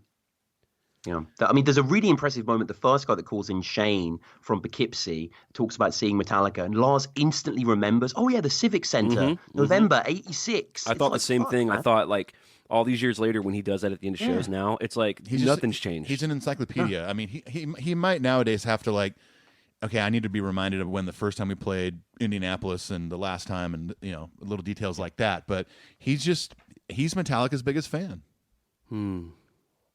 And there's some this is a great, like, if you're going to watch anything from these, because I appreciate a lot of people listening probably haven't seen these. I certainly hadn't seen these until like 48 hours ago. I love this one. This is a really good 20-minute interview from them in their prime. And there's a really funny bit when Lisa calls in, who says she's seen them 13 times. She asks, the first thing she asks that I don't really have any recollection of, she talks about when they play Am I Evil, when they put pyramids over their head. In the beginning of Am I Evil, why does Kirk and James make that pyramid above their head? Well, the first. Okay. That's heavy. Oh, that's heavy. Okay. Oh, that's heavy. Oh, I can't wait to hear the answer to this. Yeah, you familiar with the phrase, some things should just be left alone? Like, yeah, I never heard of that. I had no idea what they're talking about. I thought it was weird that Kirk said it's a silly male thing. So here's what I'm guessing. So it could either be two things. Okay, so to frame it, this chick basically says every time you guys play the intro to I Am Evil, Kirk makes a pyramid sign above his head to James. Yeah. And Kirk's kind of like weirded out that she's asking. He's like, I didn't think anyone ever even noticed that. Do you think it's a thing like basically making a gesture of like there's a hot chick in the front row? I think it's either an inside joke about some chick that him and James both fucked. Yeah. Or that's some sort of signal if there's some chick in the front row that they want to have a shower with after the show. Right. They give the pyramid. Okay. Why a pyramid? No clue. No, I didn't. I thought it might have been some sort of just satanic thing, but obviously Lars dispels that throughout. And Lars does say that's something not to talk about on TV. And she asks another question as well, if Kirk stands up or sits down when he plays. And he says that he sits down most of the time. When he's excited, he stands up. And Lars is like, oh, not very often then. And then he says, when I'm using a wah pedal, I stand up. And Lars is like, oh, well, very often then. Yeah, like, he Lars goes, which is getting these very little often. subtle digs in, like. Yeah, I got a kick out of that. He kind of digs into Kirk a little bit about how much wah he uses. One of the things I found interesting that I've not really seen before is they get asked about sort of the tape trading culture and bootlegging at shows. And they seem kind of frustrated that a lot of these sort of unofficial bootlegs are finding their way in the world. Kirk even says at one point in Europe they had a list of over 100. There's at least 150 to 200 bootleg albums alone. When we were out in Europe, I remember seeing a magazine that had an article on all the bootleg albums that we'd ever put out. And there's tons and tons and tons of bootleg albums. Can't even keep up with them anymore. Yeah. And that sometimes these people who are trying to make money off the bootlegs will just put it in a different packaging. Yeah. And so I guess their way to try to offset it is we're officially letting people who bought a certain caliber ticket tape the shows. That way they can kind of control they it. they had a bootleg section. They said that their manager was telling them that they were the Grateful Dead of the 90s. Yeah. Yes. Yeah. Yeah, and they get asked about the new video for Unforgiven, and again, Lars is so on top of things. Like the host asks, it's a really cool question that a host would never ask nowadays. What's the B-side of the Unforgiven? And Lars is like, what country? Because obviously there's so many territories they're covering. Mm-hmm. Yeah, and I think it was Killing Time for the US Killing one. Time. I think the original Killing Time where James says the N-word rather than the Gary Jink version. Oh boy. Yeah. Oh boy. I don't think I've heard that. Yeah, we covered it on the show with James Clark. Actually, that was a good episode. But yeah, they were basically doing is it Discharge? Sweet Savage. Sweet, that's right, Yeah, Sweet Savage. Sweet Yeah. So the original one, they're doing the verbatim lyrics, and James said it, and then the second time was like, he kind maybe of I garbles should do it, that. but he definitely says it. It's like what is it? 1 in a Million, where Axl. That's right. That's like the That's one right. gun song that it's just such an embarrassment. He says immigrants and It faggots. is. They make no Yeah, sense to it me. is. Yeah. Even more than My World is. Is it Your World? What's the No, closing? no, it's definitely My World. You want to step into my world? It's a social psychotic state of bliss. You My want to World, step yeah. into my world? It's a social psychotic state of bliss. You know what? That sounds like Mustaine. Yeah, it does. You want to come into my world? What does he say? How about this? You want to talk to me? Well, talk to me. Dude, My World is what closes Use Your Illusion 2, and I remember being in like a little tree house with my friend because we were like 8. Yeah. And that song came on, and I was just shaking my head in disgust. I absolutely hated that You're song. a good Christian boy. It's one of their worst songs. But it was kind of definitely. like Axl listening to like early 90s. I appreciate where he was coming from now because it's just straight up 1991 industrial rock. Yeah. Like Ministry or something, but definitely was like a goddamn sore thumb on that record. It was interesting, someone calling in and asking about Cliff and Yes. talking about the loss of Cliff and stuff like that. And it was just cool to hear their thoughts. I mean, that was at that point, that was only, 5 years after Cliff died? Yeah, Lars says that Jason's been in the band a year and a half longer than Cliff at this point. Yeah. Which I liked because the Jason talk at the beginning of this interview bummed me out. Yeah. And then I kind of liked that they were like, yeah, Jason's been in the band longer than Cliff. He's been in the band for 5 years. Yeah, he's not, even though everyone calls him the new guy. Right. He was like, he's not really a new guy anymore. I thought that was nice. That was nice. But you got to understand that Jason's been in the band almost 5 years now, and he's been in the band about a year and a half longer than Cliff has. And even though people still think of him as a new guy, it's like he's actually, we're used to having him around. So They talk about the Unforgiven as well, and Lars says that it might have even been an instrumental at first, which I never knew either. I'm sure that came across the table when James brought it to the table. Didn't mean to do that one. That T-shirt would be really fun. That would be a fun shirt to have. T-shirt would be really fun. But that was a pattern on 3 records in a row, and so I'm sure going into this record they thought, well, maybe let's do an instrumental, and then they kind of confirmed it, at least the idea of it. I'm kind of glad they broke the cycle. Me too. Although they did still do the 4th slot ballad. With Unforgiven is but number 4. I'm kind of glad there isn't, because then the other instrumental was going to be My Friend in Misery. Right. Well, I'm glad they didn't do that. I'm glad too. Aren't you glad? I'm having fun. That's neat. That's fun. That would be a fun shirt to have. There's some interesting Dave Mustaine talk. Speaking of old Butthead Mustaine, Yeah. he apparently at the Clash of Titans show came up to Kirk and, like a good human being, apologized. Yeah, I thought that was interesting. I apologize about bad-mouthing him in the band. At this point in the early 90s, I didn't really think they were talking much at all. But then Lars kind of said, like, no, we talk from time to time. And he's, what does he say? Something about, like, He's like, he doesn't come stay at my house for extended periods of time, but when I'm in LA, we hang out. Yeah. Yeah. And they can't sort of bond like they used to. Obviously, I guess Dave was cleaning up at that time as well. Talks about liking the records that he's making. Yeah, which I like that. He said, he's got a great band. He's making great records. He's always said that. Yeah. And the band's listening party is mentioned as well. The Black Album. Have you guys covered that on the show? I definitely need to cover that on Alphabetallica. The MSG party? Yeah. No. Yeah. No, it's quite an interesting thing. We got dibs on it. All right. I'm just kidding. I had dibs on Ray Byrne. You fucked me with that. So. Well, you did it first. Yeah, dude. What are you talking true. about? Yeah, we need like a radius clause for our. That's right. Well, I think the radius is quite big. Since you're in England. It's a spiritual radius clause. For those of you who don't know, a radius clause is like in a contract when you sign up to do a show or a tour with promoters. They make you sign a radius clause, meaning you won't do a show within a certain radius of that gig, Right. so you won't be encroaching on those tickets. Right. Exactly. Yeah. Right. Scott calls at the end. He calls them the best metal band ever, and Lars is sort of surprised. I mean, how great is Lars's hair here? Like, he looks like a proper rock star. It's beautiful. Oh, I mean, it's using Head and Shoulders. It for reminds sure. me of Glamour Shots. Oh, wait, totally. Remember Glamour Shots? Glamour Shots are these big things in the 90s. You go to the mall and get like your Glamour Shots. Just let your soul glow. Just let it shine through. Just let your soul glow, baby. Feeling oh so silky smooth. Just let it shine through. Just let your soul glow. Yeah, where it's like it's kind of faded around the outside. It looks like Yeah, you're totally. Yeah, you look like a model. I thought it was cool when they were talking about working with Bob Rock and saying, like, he said something about Fleming Rasmussen. Said he like, wasn't a producer. Like, wasn't really a producer. Wasn't a producer, yeah. But you know what, dudes? I appreciate that honesty, and the more obviously Fleming is royalty, metal royalty. He was a part of those 3 records. But if you look at those records, they say produced by Metallica and Fleming Rasmussen, Right? And I think they really, in the early days, saw him as more of an engineer. I mean, I'm sure he still did some producing, but I mean, comparing that to what Bob Rock does, where Bob Rock was like the taskmaster, like saying, "You have to do this. You have to, trust me. You want to do this." I thought it was cool, and Lars says, it was time for a change. It surprises me that they say that in the press. Yeah. Fleming saw that and was like, motherfuckers. Come on, I did Master of Puppets. I mean, they asked Kirk, why did you go with Bob Rock? Short answer, we liked his name. Yeah, his name rocks. And do you remember who was announced for being on the show next week on Rockline? Yeah, hold on. Let me think. Let me think. Up there with Metallica.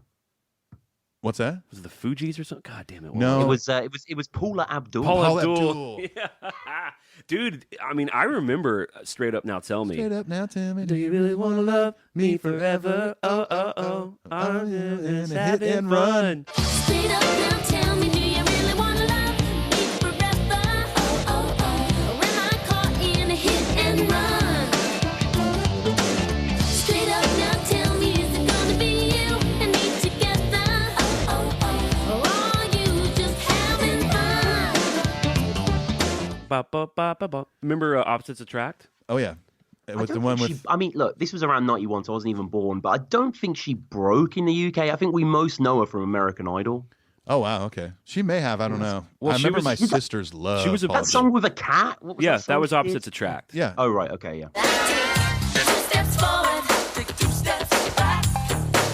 We come together, 'cause opposites attract, and it ain't fiction, just a natural fact.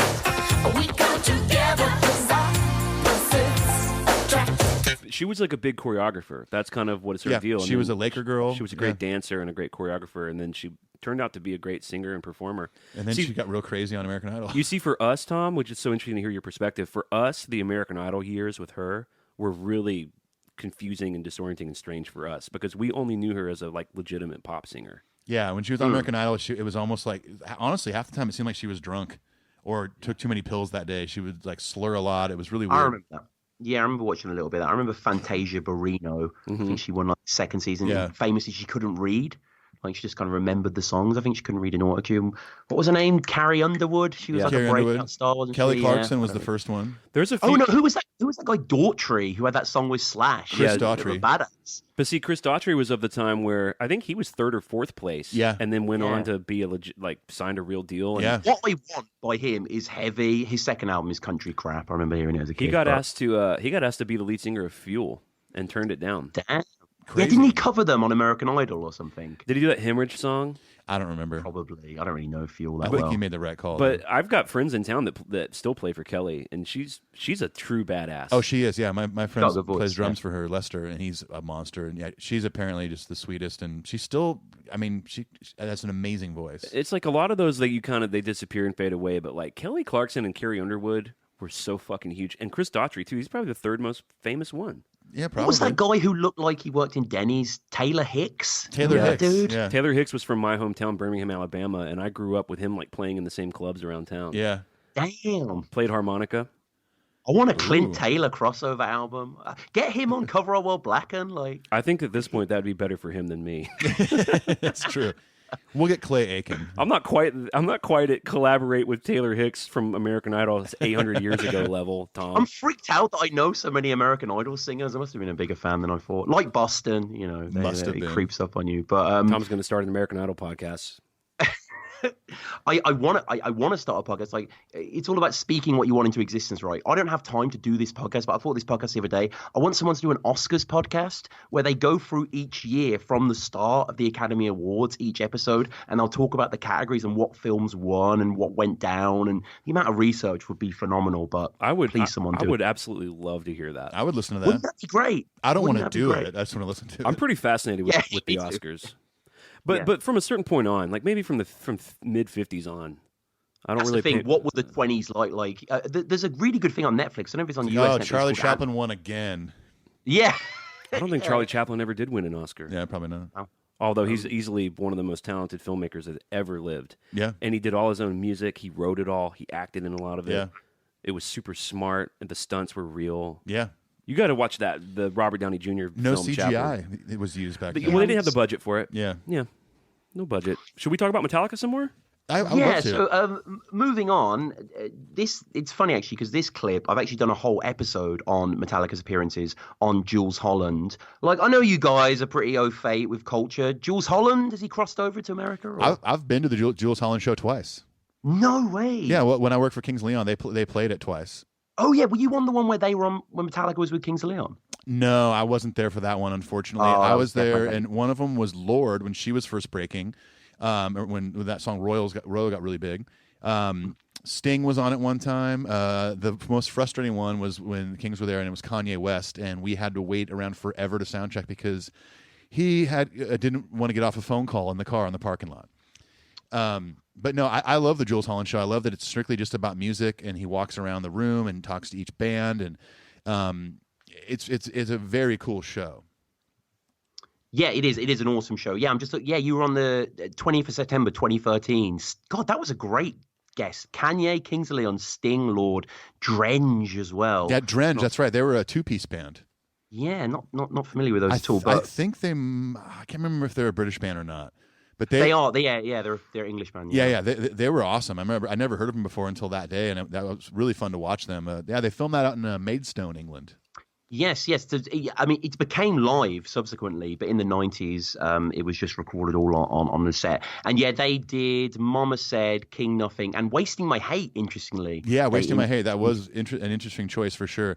Another side, not really a side note, but about Jools Holland, when you were asking if we knew who he was, I'm also a big Squeeze fan. So, oh, I love Squeeze. Yeah, he was the keyboard player in that band for a long time. He was. Yeah, for a little while. I mean, it was more Chris Difford and Glenn Tilbrook who were kind of doing the heavy lifting. But yeah, he was. I mean, he's kind of like a national treasure / joke in Britain. Like, if you ever mention Jools Holland, the meme is him just doing honky tonk piano and everything. Like, that's just how he accompanies everything. He does kind of jump into little jams with people, or like they'll be the main musical guests, and then they'll be like I was there one time, and it was Bill Medley was there of the Righteous Brothers, and another time it was just Jack White randomly doing one song, and Jools was sitting on piano. So cool you were there. I mean, I don't know about you, because we reviewed this interview beforehand, and I feel kind of the same way going back. Jools is a little dismissive of the boys. I don't think he really sort of respects them. He kind of like, some of his comments are a little bit like... It's really weird that they make them watch like a minute of Binge and Purge era Seek and Destroy. And they're it's like Metallica reacts. Like what a waste of interview time. Yeah, you could be asking them like an important question about their current album. Yeah, I think Jools kind of comes off like an asshole. He does in that one for sure. He does. I mean, he kind of is got a bit of a smarm to him. They talk about James and the pyro incident. Were you being supervised by adults? He asked. There's no adults in hard rock, Lars said. Interesting, he says hard rock and not metal. Maybe they're just making a bit of a spurious interpretation there. I don't know. When it comes to Lars, I wouldn't put it past him. I'm sure that was intentional. Yeah. Yeah, absolutely. I mean, they're far cleaner looking than the last time we encountered them. They talk of first meeting in 1981. James talks about being into Nugent and Kiss and Aerosmith. It's very much a sort of 2-minute before we get the next band on interview. But as a Brit, for me, it's quite cool to see the boys on the BBC. Yeah, of course. Well, we can move on from that one. That one's really short, yeah. Moving on. European Music Awards. See, this is fun because what we all know from this is that they famously, instead of playing King Nothing, they played So What. They played Last Caress and So What. Yeah. Super vulgar. But I liked kind of the more behind-the-scenes vibe. Yeah, it's pretty cool. I've never seen this. It's like Jason's. It's Jason's video diary, although it's not really that much of a video diary. No, it's just him, it's just a quick thing of him like waking up at the hotel, like, oh, I'm late. I'm gonna grab my bass and get dressed, and he goes to the arena, and that's about it. It's kind of the same caliber of joke as like, remember the making of S&M when he's listening to that violin player, and then he takes the violin and smashes it. Yeah, it's like that same bit. He's late for the thing, and.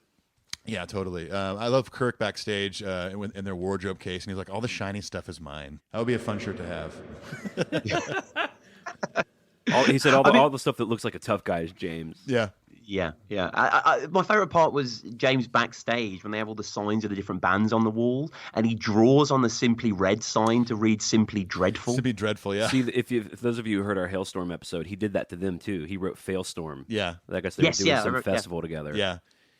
You've been Hetfielded. Yeah, exactly. Exactly. We get to see some girls rehearsing and Jason beatboxing as well. And he sort of goes up to different people backstage and says, come up with a category and come up with a winner, which is quite a good question to ask people. And Billy Corbin's there.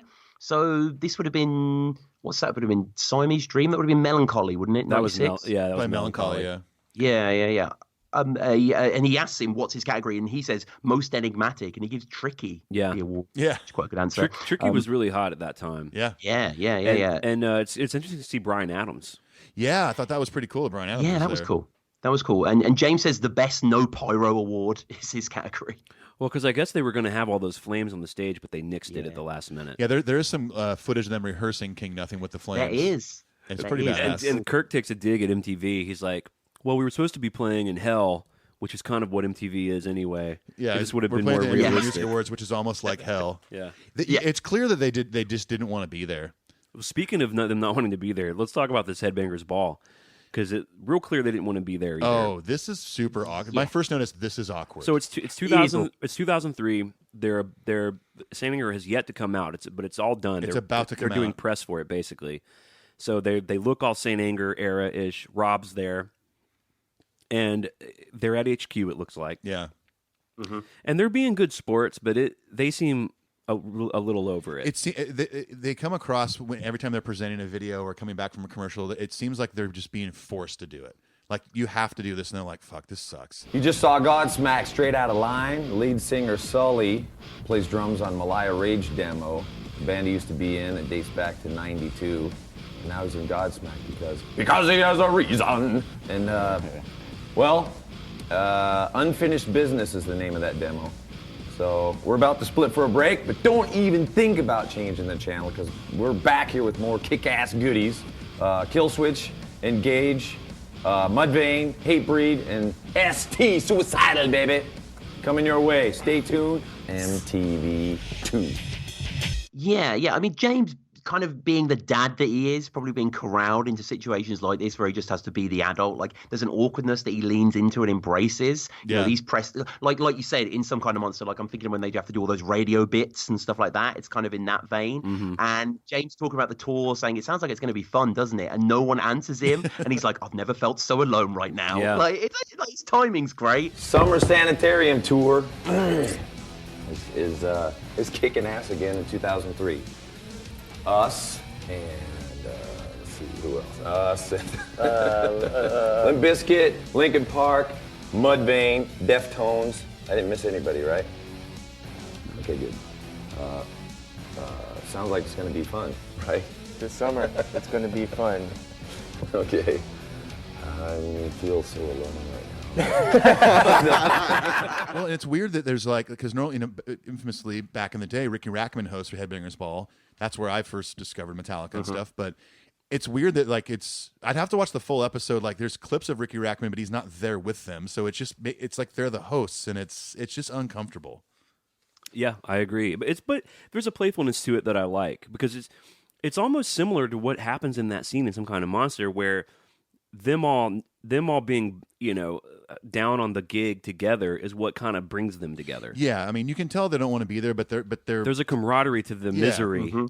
They don't want to be there together. They're trying commiserating. Yeah, exactly. And I forgot they were promoting the second Summer Sanitarium tour, which that lineup sounds dreadful to me. Was like it really was. And Limp I think Bizkit and Linkin Park and Disturbed, and Mudvayne. Doing a bunch of dates in Europe in June, kind of kicking off the. Do we have a name for the tour? I don't think we have a name. It's called The Tour. The tour.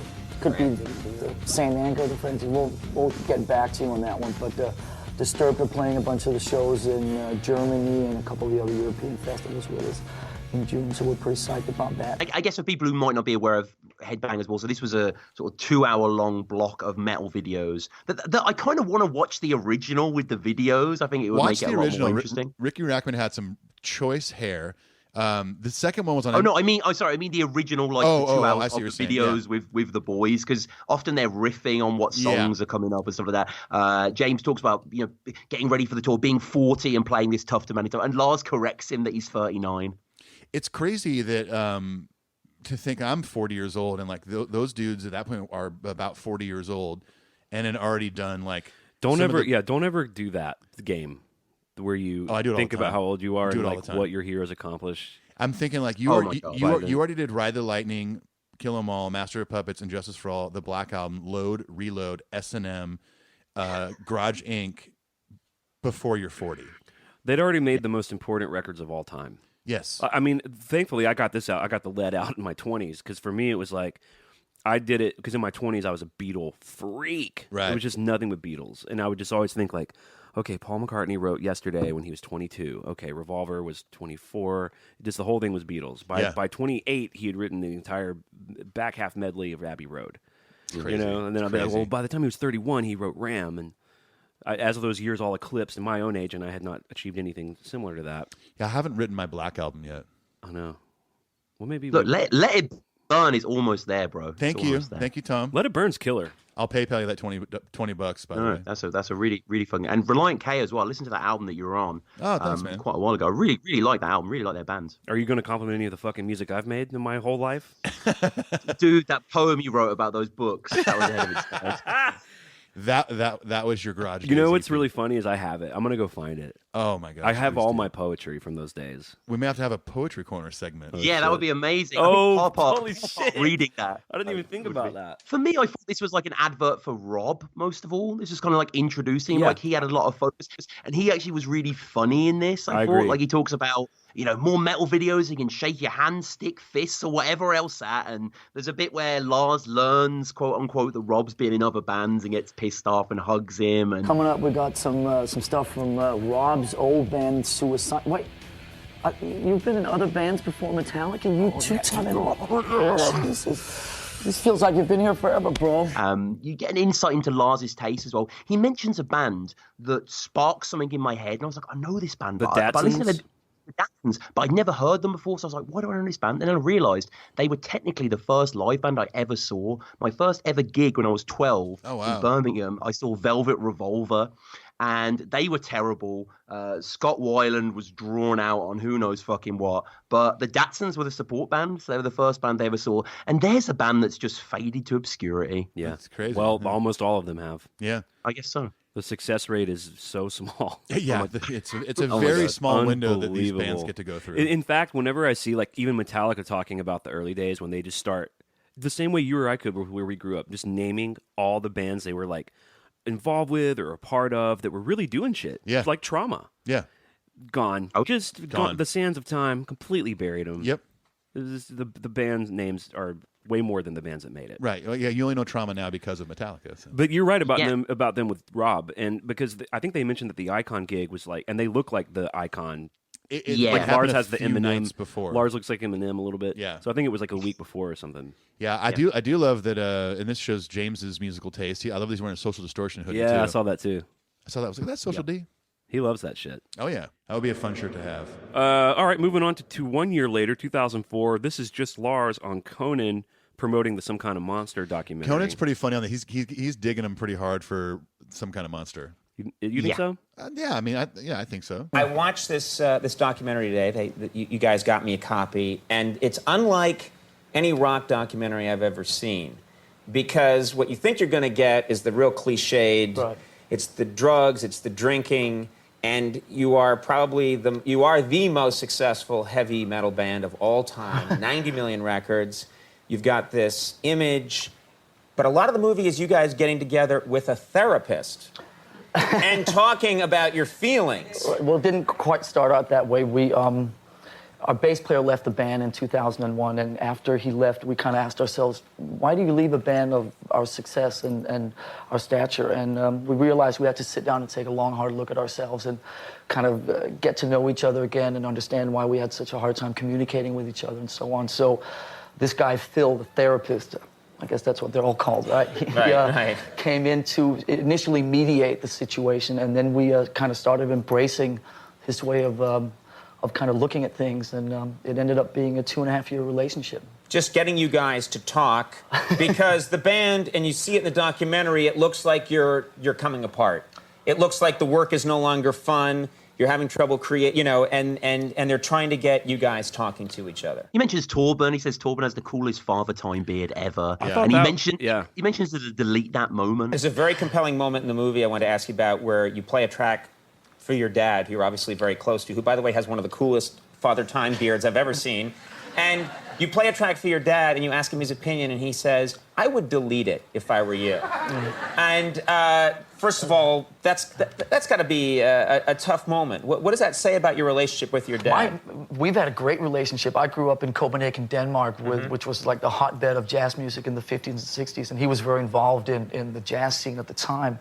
And he's always pushed a lot of your John Coltrane's and Ornette Coleman's and Dexter Gordon's and all this type of stuff on me. So he's tried to get me to try and inject another edge into Metallica's So he's music. always pushed you and been honest. So when we play it too safe and so on, he always starts finger wagging me, and he tells me that my drumming's too white or some stuff like that. And he's always been the most brutally honest critic of Metallica, and I love him for that. So it's all good. I thought that was pretty intense.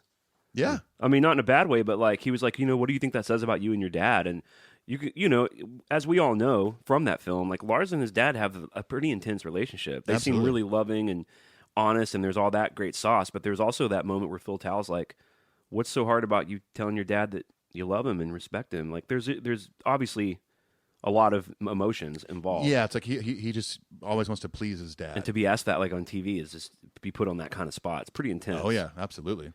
But you have Conan's best work is his off-the-cuff stuff, in my opinion. Absolutely. He's just the master of that. Yeah. Have you watched... Yeah. Quick off-subject thing. Tom, you should watch this too. It's on Netflix if you should. It's called Conan Without Borders. Yes. I watched when he went to Israel. That was a really good one. Oh, my gosh. Yeah. There's so much off-the-cuff stuff on these episodes because it's him just kind of... I think Conan shits on any other US late-night talk show host. I'd say ever. I think he's better than all of them. Better than Johnny Carson? I think Carson's dated. I've watched. I prefer. Well, yeah. Well, he's dead. I prefer Dick. No. I mean, obviously, but I prefer Dick Cavett over Johnny Carson. Dick Cavett was great. Yeah. I think Letterman's got his own sauce too. Conan is my favorite because Conan to me can go where Letterman went without being an asshole. Yeah, but I kind of like the asshole. That's why I like Carson. That's what I was going to say. I think that's what Letterman's gift. See, that's to why us. I absolutely fucking hate Jimmy Fallon. I hate him. Oh. He's such an ass kissing motherfucker. Because what I go to those shows for is I like seeing that David Letterman might give it back or challenge somebody or not or take any bullshit. And Yeah. Johnny Carson was like didn't give a fuck. Right. He wasn't ungenerous, and he always gave you a shot, but he didn't put up with any bullshit. Yeah, I mean, I do like Fallon. I think he's funny, but he is No, my least Ethan, favorite. no. He's no. a twerp. Listen, it's like to me, it's like picking your least favorite song on the Black Album. Like I still like him, but he's my least favorite. Well, I can't even get on board I think with he's that. funny. I've worked the show a couple times with Kings. That's cool. Insanely nice dude. Does work hard backstage. Hey, he's got the fucking roots too. Come on. Fuck him. I hate him. He can fuck off. He is he's a disgrace to the Tonight He's Show. the safest late night host. He is so. That's what I hate. Yeah. I hate safety in comedy. Yeah. The only thing about Fallon is he's made the Roots rich and given them consistent paychecks. No doubt And they're cool. I mean, I love the Roots. But the Roots are great. Yeah, those dudes are hard workers. Those guys are rehearsing Oh, the man. second you get there. And one of my friends used to do monitors for him, and they film basically Monday through Thursday, and then every weekend they're out doing shows. Those guys are working 7 days a week. I mean, this Conan episode as well was a killer episode from Good 2004. pivot, Tom. Good pivot, Tom. Paul Rudd we see on the couch doesn't really get interacted with, but he's there. Jim Gaffigan is coming on afterwards. I like Jim Gaffigan. Yeah, I think Jim Gaffigan's really funny. Dad and comedy. they have a Yeah. little bit of banter here and there. Lars says that the band started in the late 50s, and if you know Conan, he has that voice, like see, Yeah. he has that Sorry, character did you see? that he dips into. You guys had a different sound then, see? Clearly, you guys started this band in your teens, early 80s. Late 50s. Yeah, exactly. Metallica had a different sound then, I tell you. I don't know if I misheard this when Lars is talking about Torben and how his dad would say his drumming was too white. Yeah. Or was he saying too wide? Or was he saying white? White, He was yeah. saying white, yeah. Well, because back then he was trying to get him into jazz music Yeah. and stuff like that. Yeah, no, I get it, but it's just an interesting sort No, of... Tom, I don't think you get it. You see, he grew up in Denmark. You like His Fallon, I'm dad's not name is- listening, bro. He was supposed to be a tennis player. It was weird when he called it like a hotbed for jazz. I was like, I mean, maybe. I don't know. I'm not sure Copenhagen Holland, was a like- fucking hotbed for jazz. Well, dude. maybe in Europe it was. Who knows? I mean, I guess. I don't know. I don't know the musical history of Copenhagen. When Conan was talking about like I can't believe you guys put this out, blah blah. And I love that what Lars said. He said, "I'm proud we have the guts to stick with this." Yeah. Like he just like we made it. Let's put it out. How about them calling? He's like, me and James are like the mama and papa. How about them calling Kirk the forgotten child? The forgotten child. Me and the lead singer, James Hetfield, had kind of been, the mom and dad, the bickering couple for those 20 years. And Kirk, our guitar player, had been the sort of forgotten child. And we just sat down and sort of started over and went back to day one and really got to know each other, resolved a lot of the issues through the years that had never been talked about, and got a lot closer. And I recommend it to anybody. So the next video, I kind of showed you guys the wrong video. So basically, Metallica have their own pinball machine that Yeah. Alex Finney actually tweeted us about recently, by Stern Pinball. I've never really played these things, but searching for the videos, there is an hour and 20-minute video of a guy going through the rules of Metallica Pinball. I didn't realize how complex these games were. Yeah, they are. Yeah, they're a big deal when you get heavy into that shit. Yeah. I've played the Metallica pinball game. It's really fun. Very cool. I mean, I like banging the ball around. I don't know if I want to watch the hour-long tutorial of all the goddamn rules. Yeah. I know, it's crazy. But they're all like Metallica rules, which is quite cool. Like, you got to activate the snake pit and stuff like that and get the electric chair frying. Like, it's quite nice. Yeah, that's fun. The whole thing is, I mean, it's so specific with little Metallica references. It's such a fun game, too. I am relieved to hear you say that you sent us the wrong video, because the one that you sent us was just like someone playing it. Yeah. And my only Someone note, playing it, yeah. my only note is all caps, boring. Yeah, I bet boring. Here's my 3 notes on the video sent us. Boring video, someone playing pinball. I've played this game and it's fun. That's all I got. Dude, that's like the t-shirt comment. That would be a fun shirt to have. I've played this video game and it was fun. And it would was be fun. really neat to own a t-shirt like that. I love your simple sentences. Hey, you're welcome, man. And I guess we can group the next 3 videos together. A lot of people will be familiar with those, the Guitar Center videos. These are so awesome. They're dude. awesome. The James one is my favorite, of course, but the James one is the James one's got 11 mil, and the other 2 have got like 3-4 mil Right. each. So yeah, the James one's incredible because he's such a powerful I speaker, agree. isn't he? I agree. When he talks to the camera, you feel like he's talking right to your soul, and you feel like you can almost do it. Especially juxtaposed, like watching that right after Kirk's, which is just really hard to get through. Kirk is a little awkward. But I love what Kirk is saying, but he's just shaky and just listening to Kirk. Sometimes you're just hoping he makes it, you're just hoping he lands whatever he's saying, and he usually does. But it's just after it's Kirk, kind of like his lead playing his conversation. True. So he's right. He right. Hey, okay. But yeah, you're right, dude. That James one I felt like was like talking to a therapist. Yeah. There's so much cool stuff. Like I love what he says. Like, at one point, like music was the voice that I didn't have. I was pretty much afraid of everything. Afraid of the world. Afraid of speaking. Really, really shy kid. Music was a way to speak. As simple as that. I could either just journal, write poetry, write just whatever was in my head, and sit down, strum a few chords, and put that together. And that's me. That's me telling the world about me when I can't do it on my own. So music was the voice I didn't have. Well, he talks about, he was afraid to speak. And how about him he talks about buying that 69 SG from his buddy. For $200. For $200 fucking. Yeah. There was a kid in my high school, Downey High, who was in the jazz band who was selling his guitar. He had I think it was a 69 SG with the tremolo.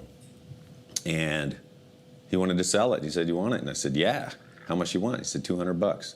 So I begged my mom and, did chores, did whatever I could. And she said, yeah. She bought me my first real guitar. Oh my god. I'm sure he still has it. Yeah.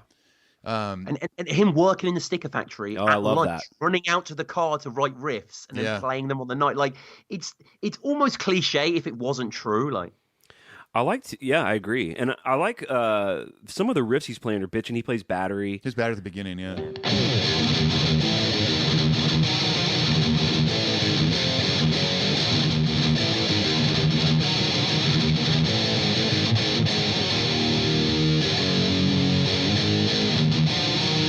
But when he goes into that kind of Rhiannon type clean thing, it's a beautiful piece of music. Yeah, it's really cool. I don't know what that is. Yeah, what is that?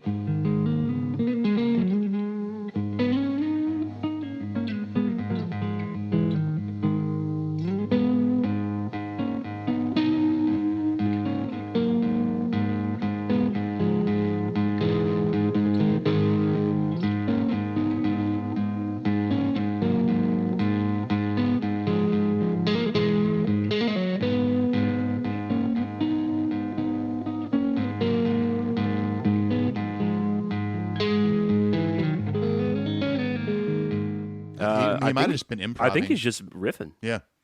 Riff life. I love when James is talking about being on stage, and Lars has a quote about this too, where James says, "Time stops and the world goes away." I think being on stage is a different hat. It's a different mindset. It's a different space. It's to me, time stops. There's no pain. It's like when artists talk about being in the zone. That is the zone. I can get in that zone. Even here, just sitting playing and forget you guys are here. Somehow the world goes away. And then going back to Lars's Guitar Center appearance, I love it. He says, "I look at the stage as being the safest place on tour." Yeah. I look at the stage as being probably the safest place in my day on tour. There's nobody that bothers me up there. There's nobody taps me on the shoulder. There's no phone calls. There's nothing I can do. There's a tremendous amount of freedom up there. And when it really works and you free yourself of everything else that's going on and you connect with the three other guys in the band and you connect with the audience, obviously it's very freeing. And I think obviously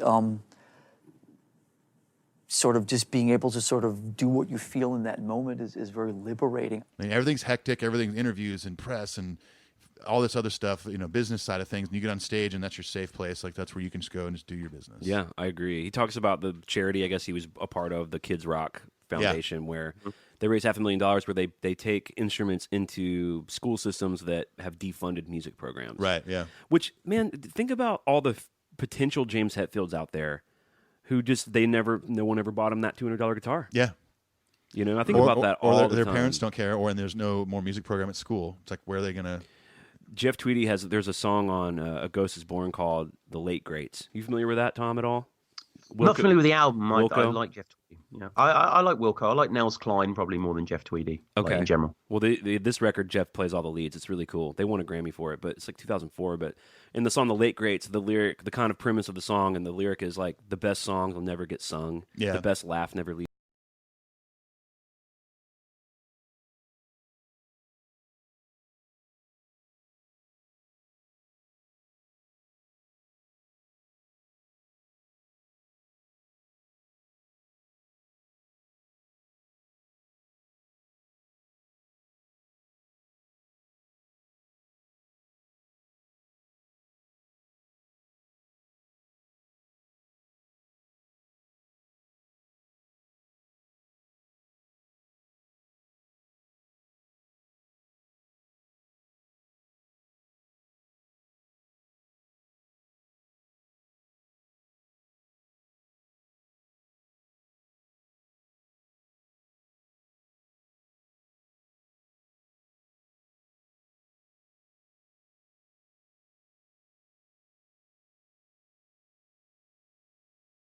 You just will never know, because I think about it the opposite. I'm like, we get to live in a world where the Beatles existed. Yeah. And he's kind of like, think about all the potential Beatles that never just found that lucky window or picked up the guitar or were encouraged to write poetry about the books on their desk. Yeah.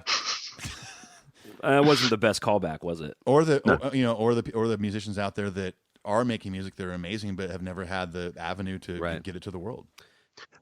But there's tons of guys who have all the opportunity that suck as well. And the world's full of that. The world's full of people who climb the ladder dubiously. Yeah. I do like that Kirk's segment, he's playing My Apocalypse. Yeah, totally.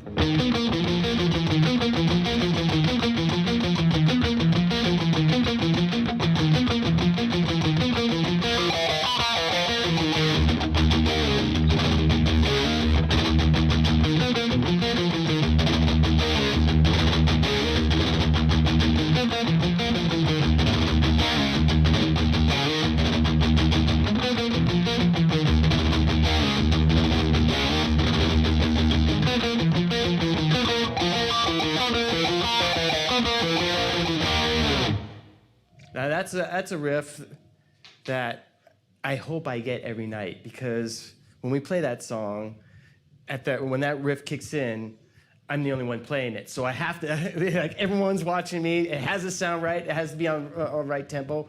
And, if I don't practice that riff, I'm liable to mess it up. Yes, that was a riff he talks about having to nail the riff every night. Yeah, he's like, that's the one I really got to practice. And that's a bitchin' riff, too. And he goes into talking about writing the bridge riff to Creeping Death when he was 16 years old. And, not a whole lot of people know this, but I wrote this riff when I was 16 years old. And it's still with us to this day.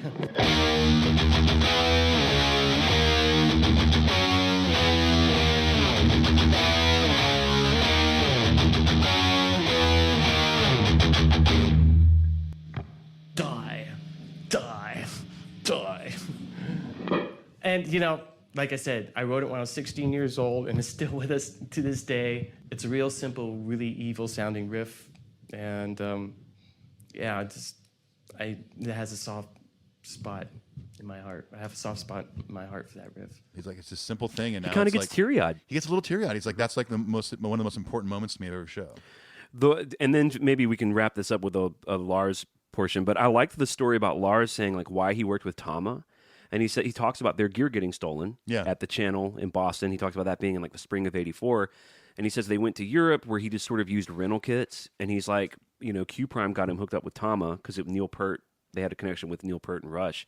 And he's like, they were the first company that sent me a kit after my shit got stolen. Mm-hmm. And I've never looked back. Yeah. I didn't know that was sort of the genesis of that relationship. I think if you look at early footage, I think he might even be playing like old Ludwigs or something.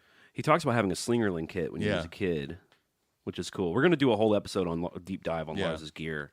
Anything else from these Guitar World Guitar Center sessions? Yeah, I like the Rush link. You mentioned Neil Peart. It was cool that Kirk mentioned drinking wine with Alex Lifeson backstage as well, which is a really, really nice image. But I love the James one. I must watch the James one every couple of months. Yeah. But I just think it's a fantastic video from top to front. He's just very clear. He's very clear and present. He seems He's very lucid. Emotionally really strong. Yeah.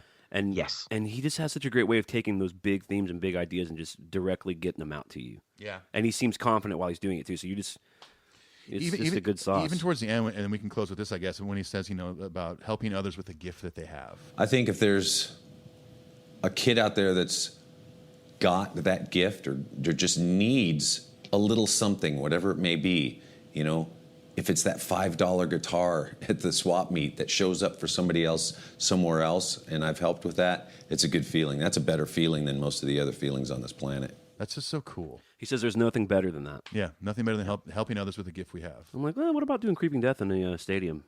That might be at least equivalent to giving a kid an opportunity. Give that gift to me.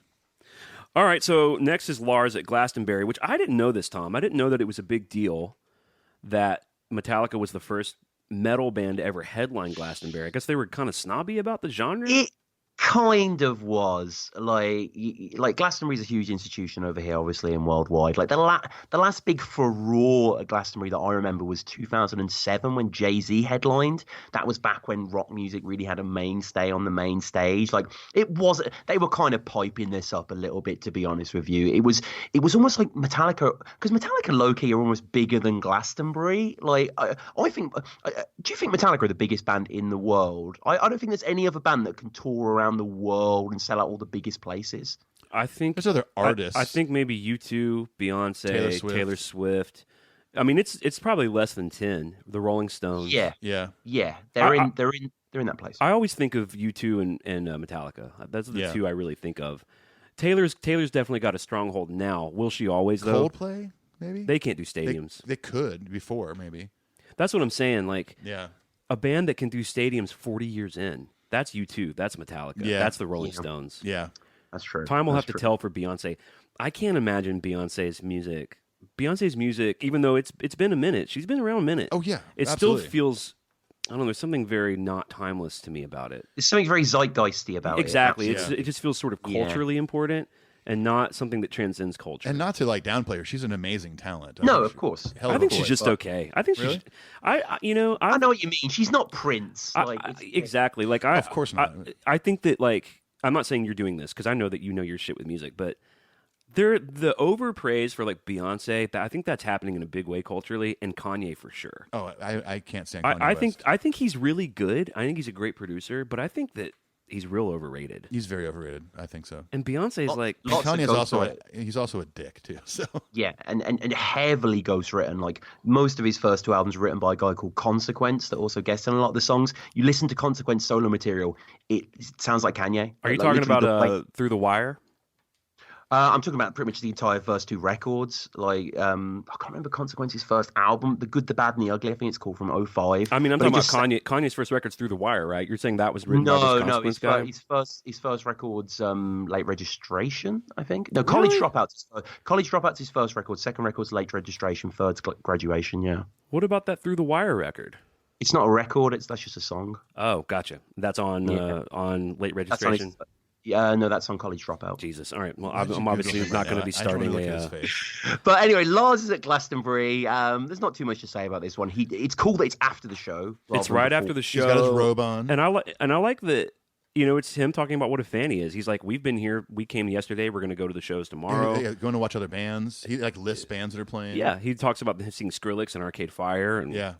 Can you imagine have you been, Ethan, to Glastonbury? I haven't done Glastonbury, no. When are you going to ask me if I've been to fucking Glastonbury? I know you've toured England once, and I assume you didn't hit Glastonbury in that time. Well, you're right, I didn't, but I would appreciate being asked. Did Rodney Atkins I just assume Kings would have headlined. Have they headlined Glastonbury? I'm not sure if they've headlined, but they've definitely played it. I bet they have. Yeah.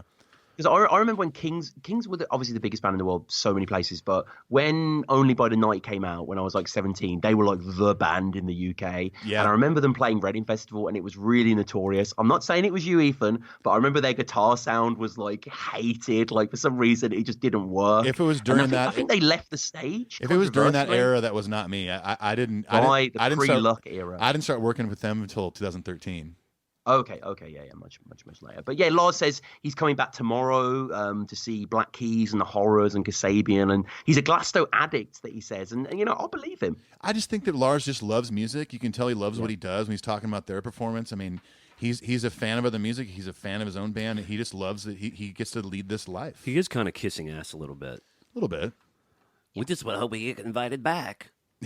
Hopefully. We went on the tour and we just love it. We saw everyone, and Tito and Kiki and Ballrag and Scallywag gave us the tour. This is all verbatim from Tito and Kiki. Tito and Kiki. Sometimes you just open the channel and see what comes out, man. What channel Yeah, is this? it said that Nick showed him around, and they say Emily's husband. So Emily Evis is the daughter of Michael Evis, who's the founder of the festival. So All right, what the about father- Tito, though? What about Tito and Kiki? Tito was just there. He was sort of hanging on. You know, he's Tito kinda works one of in those catering. guys, like, Ballrog, Scallywag? Ballrog is a runner. But he does keep saying, he's like, no, Emily was great, and Emily's brother Torf was great, and Smirlog Yeah. was great. These are all members of Guar, by the way. Yeah, they are. James and Lars on the Late Show. This was fun. Did you guys ever watch Craig Ferguson? Hate him. You do? I can't stand him. Do you? I quite like him. I loved him. I hate his whole loose, off the cuff, unrehearsed bullshit. I like Craig Ferguson. He seems so unprofessional to me. But that's part of it, though, isn't I it? dig It's it. kind of the antithesis, like. I don't know. Well- I mean, it's real clear that the boys are enjoying it. I mean, No, they're having a good time. I'm definitely so the grumpy ass over here. that was the last week he had a show on the air. They played every day of his last week on the show. My first note is can't stand this guy. Oh, it takes forever to walk around this horse, and then he does that joke twice. It's just a long walk going round behind you, man. Just like... Actually, that's not true. Research has proven that the average viewer of this show is high. Wow. Man, it's a long walk getting round there. Can you know it? Unbelievable. What? Really? What is the deal with the horse and the robot? I'm not really too. It's up on stupid. it. The Stoner robot, bullshit. The robot's kind of his Andy Richter. Yeah, that's like his I sidekick. see. Yeah. I see. But their big original take on it is make him a robot.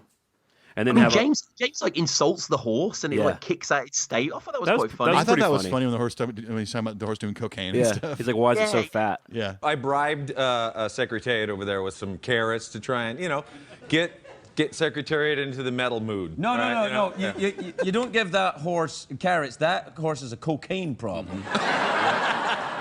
Well, you were talking about... Look at that.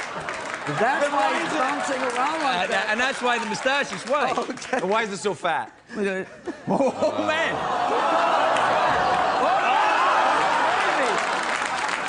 Kick his ass. Kick his ass, man. Kick his ass. Kick his ass. man, don't. Kick his ass, man. Do it. But yeah, so the whole setup for the show is that they played the entire last week of Craig Ferguson when he was on the air before his show was done. And so they did a bunch of different songs from their whole career, which is really cool. Wow, just like a concert. Wow, like a 5-song set list. We're going to be doing No, songs just, it from was our just whole cool that career. they were the musical guest every night for a week. Yeah, that's cool. And, It was I super like cool. that Craig Ferguson, like, he has some credit. He was in a band and toured around, and he's real proud of that one tattoo he has. He always, like, wears the jacket Yeah. so you can see his... We're like, we get it. You wear rings, you have a tattoo. Yeah. You're still a douchebag. Yeah, he was in punk bands back in the day. And Yeah, they mentioned it. Wasn't it called like the Bastards or something? His Bastards name's from Hell. the Bastards And then from Hell. Yeah. They didn't change it to the Dream Boys. The Dream Boys. It's quite a change. Quite I mean, Lars and James are very witty dudes, and as you say, they are having a lot of fun here. And they have to go to an advert break, and Craig's like, "You ever have to do that?" And Lars like, "That's called a bass solo." Right. Yeah. Which is, Yeah. why not? Now, I'll take a Craig, bass solo and Craig go like Ferguson definitely gives them shit because they're also promoting the re-release of Some Kind of Monster on, Yeah, on Blu-ray. Blu-ray. And I love that he gives them shit. Like, he's like, really? You want to put this out again? Yeah. Yeah. They can see it in more detail. Yeah. Yeah, that's a pretty good bit. He's funny in it. It's okay. Yeah. But I He's never good. I never You're liked his hating. sauce. You're hating on him. Like he's good in this. I can't stand him. How I about never this? liked him. I like him better than Jimmy Fallon. Jimmy, don't even get me started cranked up on that bitch again. Tom, do you know how much I'm looking forward to just randomly when Clee and Clint are both on the road, just sending him pictures of Jimmy Fallon, just to ruin his day. He's probably gonna go play Jimmy Fallon more with fucking Need to Breathe and be like, man, this motherfucker. He's gonna give you guys noogies. I'm gonna send a video of me and Jimmy Fallon like saying hi to Clint. I gotta quit sounding grumpy. We gotta move on. I sound too grumpy. Guess what we're talking about next? Well, Jimmy Fallon. Fallon's next, unfortunately. Oh, fuck. God damn it. It's not long though. Hold on, can we go back to this real quick because I found this so weird. They talk about how they had to turn the heat on at the Craig Ferguson show because Kirk was complaining that it was too cold in the studio. It was too cold. Those in Kirk's defense, those TV studios are freezing. Are you asking anyone to turn the fucking heat on? Do you know why they do that? It keeps people awake. Yeah. If it gets too warm in there, people get tired. It would embarrass me if one of my bandmates made that request. They are freezing. I've done those shows like in the middle of summer, and I walk in there and immediately put a hoodie on. But guess what? Everyone does those shows every day. Right. It's embarrassing to be like, can you turn the heat on? Maybe. I don't know. Tom, what do you think? Embarrassing or no? It's a little bit. Yeah, I mean, he's been around all the world. Like, you know, he knows that there's some conditions He's aren't going to be been to ideal. Antarctica. That's the joke of it. Yeah, That's exactly. the joke he makes. He's like, didn't you guys play in Antarctica? Yeah. Freeze them all? They show a picture of an old British lady when they mention Paul McCartney. Yeah. James does his Metallica. One of the things I did like is one of the things you always see on these late night shows is when they introduce the band, it's always the host at the desk with the vinyl. Where in this case it's Craig up front with the camera and he turns Master of Puppets round to show you when they were young. Like I just kind of like that. Yeah. That's cool. This is nice. Yeah. You ready to talk about Fallon, Clint? All right. You probably hate these when they do like the kids' instruments thing. I hate all the gimmicky, schlocky, stupid So bullshit. for those that haven't seen it, you probably have, but they do Enter Sandman with kids' instrument. It's Fallon, Metallica, and the Roots.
I do love that everyone besides Metallica is wearing a different era Metallica t-shirt. Yeah, some of those are deep shirts. Yeah. The guitar player guy's wearing one of those old logo, like the one that Dave Mustaine used to wear. The Metal Up Your Ass one? It's just that sharp Metallica, but it's got like the blue lines around it. Oh, yeah, I'm trying to see if I have anything like this in my studio. I don't, but it's fine. It's fun. It's just fun. My only two notes are it's fun and dads. I like watching James have a good time. That's what really gets it for me. He's having a blast. You know. Yeah, there's not much to say on this one. It's kind of like their version of carpool karaoke and all that sort of stuff. Well, Isn't we'll it? talk about that on part 2 because they also did carpool karaoke, which I'm not a fan of. They did. I haven't seen the full episode. I've seen like a bit on YouTube. You know what? There's actually some really, really funny parts in it where they like go into like a grocery store with a big boom box and they're playing Enter Sandman and singing to people, and there's people in there that have no idea who they are. That's pretty funny. It's pretty good. It's funny, yeah.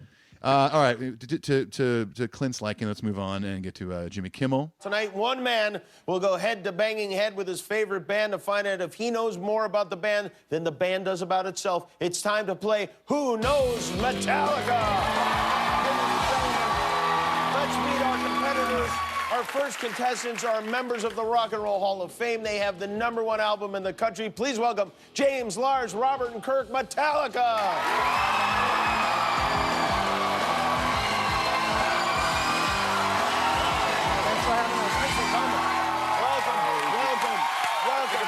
What's happening? Kirk lost his name tag. Welcome. Thank you for coming. I'm not sure if you realize, but you are about to do battle with a superfan. Are you ready to meet that superfan? Very ready. Yes! Well, Let's say do this. hello to your obsessed opponent. He's a fireman who flew all the way from Cleveland just to see you tonight. Dave Kren, come on out, Dave. What's happening, Dave? There they are. That's them right there. All right. You're booing your own. You're going down. Okay. Dave, how much do you love Metallica? Can you capsulize it for us? A lot. Yes. My whole life. And Metallica, how much do you love Dave? We don't know anything about that. Trying to figure it out. Here's how the game works. I am going to ask a series of questions about Metallica. If you know the answer, you buzz in and say it. If you're wrong, you only get one shot at it, so confer amongst yourselves. One shot. Your opponent will get a chance to answer. Correct answer is worth 10 points. And you just said that no celebrity has ever beaten the contestant. That is true. So Katy we Perry have to was reverse defeated in this history here. game. Okay. Ozzy Osbourne was crushed in this game. And tonight, we're playing not just for a valuable prize, but a valuable prized possession. Dickie, tell our contestants what we're putting on the line tonight. If Dave wins, he will take home this beautiful ESP guitar signed by the entire band. But if Metallica wins, they will walk away with one of Dave's prized possessions, his wallet. That's right. This is Dave's actual wallet. I went through it. His license is in here. His learning permit is in here. His fireman badge is in this thing.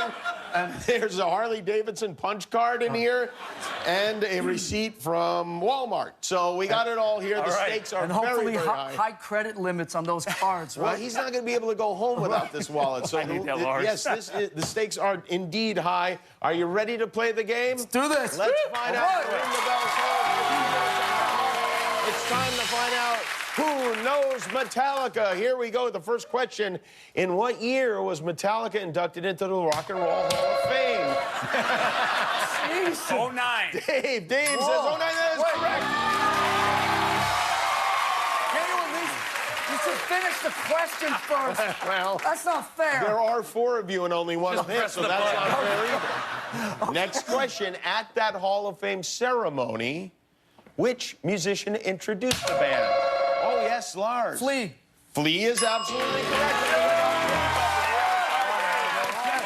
You're right. Just press the button really fast. It doesn't even Next matter. question. James and Lars starred on which Disney cartoon? Oh, Lars. Go. James. Yeah, that one. Good one. Does anybody know? James, Dave. you must know this. Come Yeah, Dave the Barbarian. Dave the Barbarian. Well, yes, we're going to give it to James. He got it first. Dave the Barbarian. Yeah. Dave. on. Okay. The cartoon was named after you. I love it. I'm a barbarian. All right, Yes. here we go. Next question. Where did Kirk buy his first guitar? Lars. He stole it from me. Kirk, come on. Kirk, where did you buy your first guitar? Oh, no. Walmart. Montgomery Ward. That is absolutely correct. Dave. We are reversing history right here. Yeah, that you're not even a Metallica fan, are you? No, this just doesn't seem fair, Jimmy. It doesn't seem fair. Holland, we're gonna take everybody out in Hollywood tonight. Time is running out. Wait. Where was Metallica's first ever gig? Radio City, Anaheim. Dave got it correct. Radio City. In what year did Metallica officially form? Lars. 81. 81 is correct. And Metallica, you win. Metallica wins their own game. Metallica best. Well, I want to congratulate you. You are going home with Dave's wallet. Congratulations. Oh, yeah. Dave, I'm we so are going sorry. partying, boys and girls. Where's the money? Wait, where's the money? There's Look the at that money. receipt. Who's she? Whoa! Condoms? Maybe, yeah. Wow. Okay. All right. There's all kinds of good stuff in there, and it is all Let's leave yours that to in there. take home. Dave, are you disappointed? No. No, okay. It's an opportunity of a lifetime. You did get to Absolutely spend amazing. some quality time with Metallica. Gentlemen, I believe you have a consolation prize of some kind for Dave. Is that correct? Yeah. We have a consolation prize, yes. We're playing a bunch of shows in the States next summer. Awesome. And you're going to be our guest at one of them. We're going to fly you out and give you the...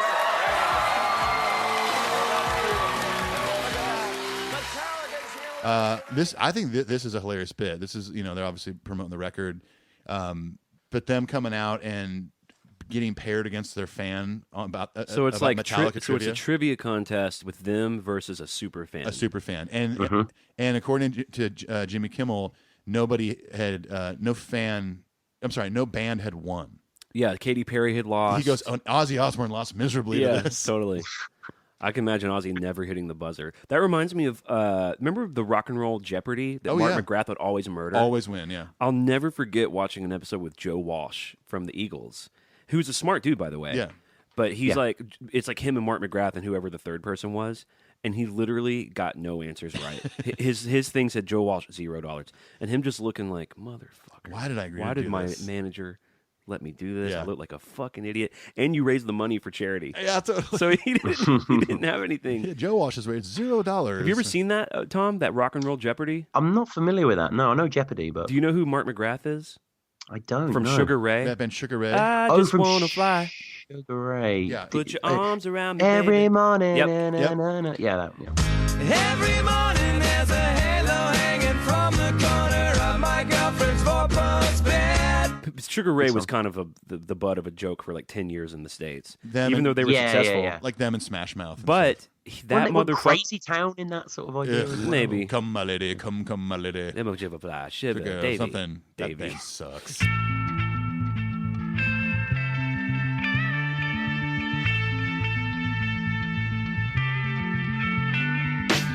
Come my lady, come my lady, you're my butterfly, sugar, baby. Come my lady, come my lady, you're my butterfly, sugar, baby. Such a sexy. But the thing is, Mark McGrath, he went from uncool Sugar Ray guy that just chicks wanted to fuck him. I don't know how they sold tickets or records. I hated that song. Right. But on Rock and Roll Jeopardy, he was the king, dude. He was the king. He knows so much Him music and the history. singer Art, something from Everclear.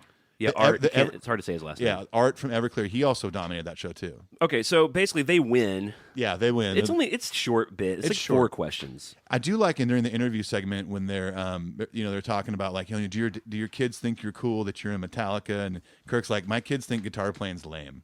Yeah. He's like, they're hoping that one day that they'll pick up a guitar and. Well, Jimmy Kimmel makes a great off the cuff joke where Kirk's like, I'm hoping one day they'll get into metal, and Jimmy Kimmel's like, that's the opposite of everyone else, every other parent. Yeah.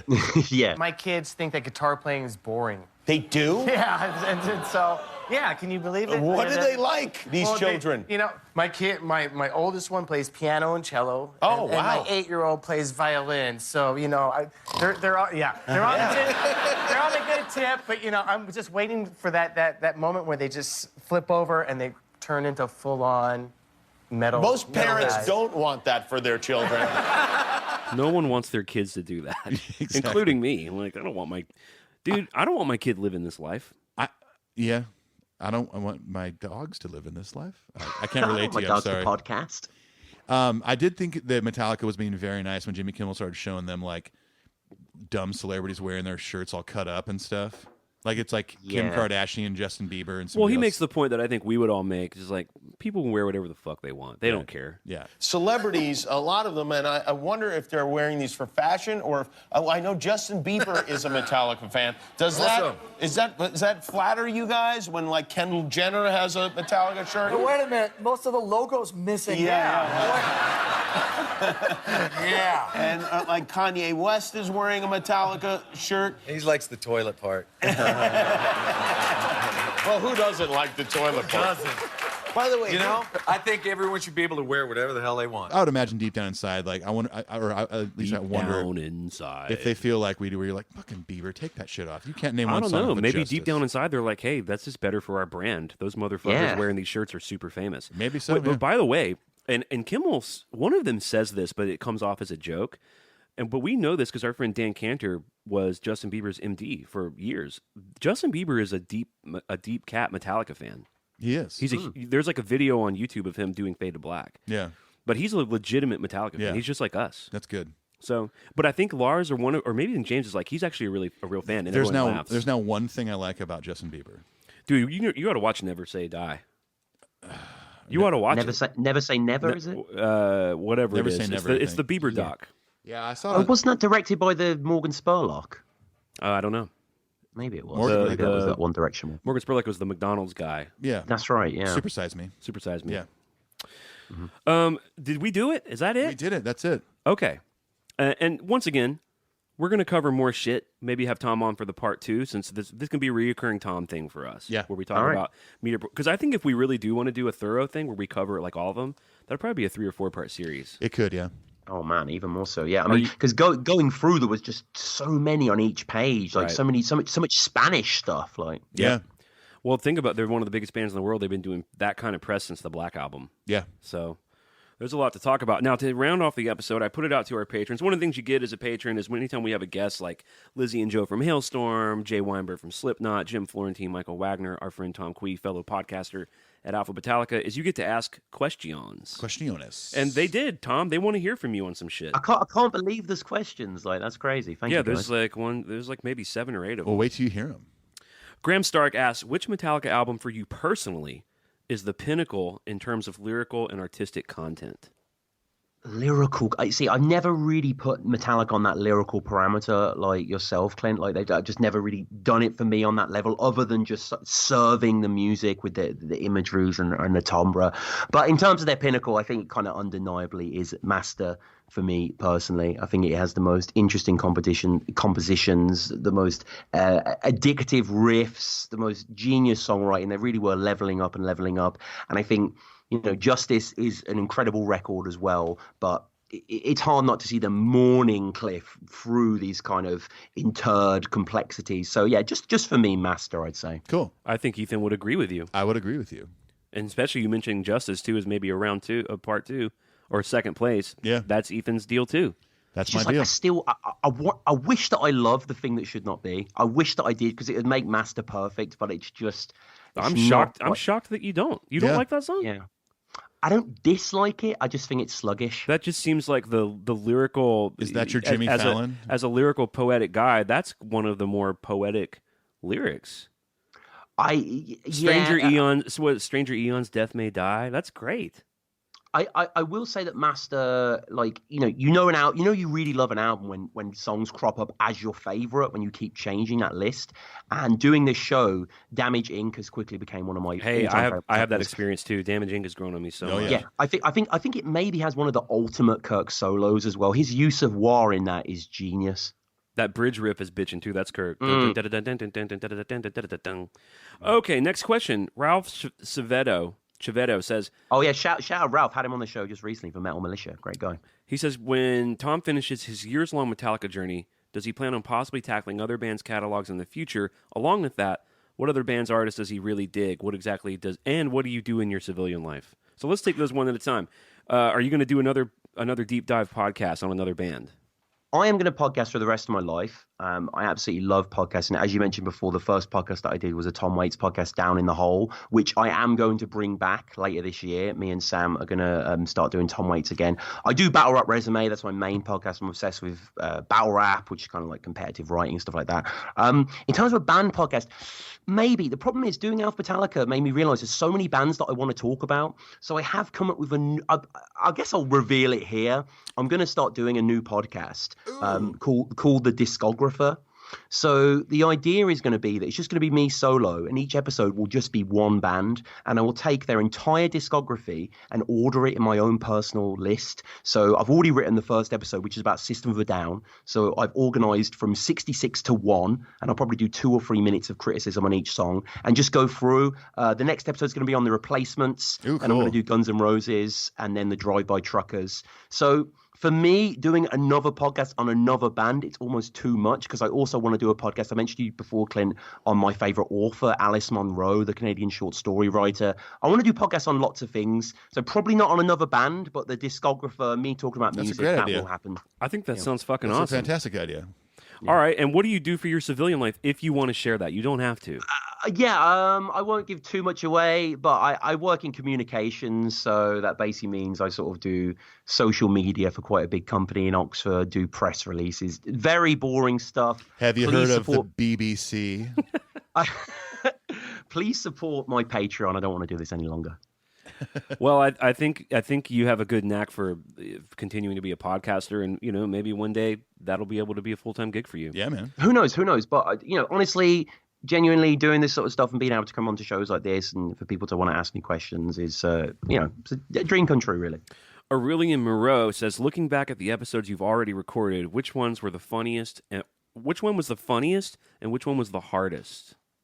The funniest and the hardest? That's a good question. I think our episodes have been really funny, actually. I always like having you guys on. I think in particular number 50, where we did Enter Sandman. You're welcome. Was it number 50? Yeah, I think it was a little bit more, but we both did ones. Well, I think in particular our one, Clint, where we did Better Than You, because we just sort of locked horns a lot on some of the song issues. Hardest ones. I've had a few guests that could barely speak English. I'm not going to name any names. And I've had to edit them within an inch of their life, often taking syllables from different sentences to kind of move forward and back.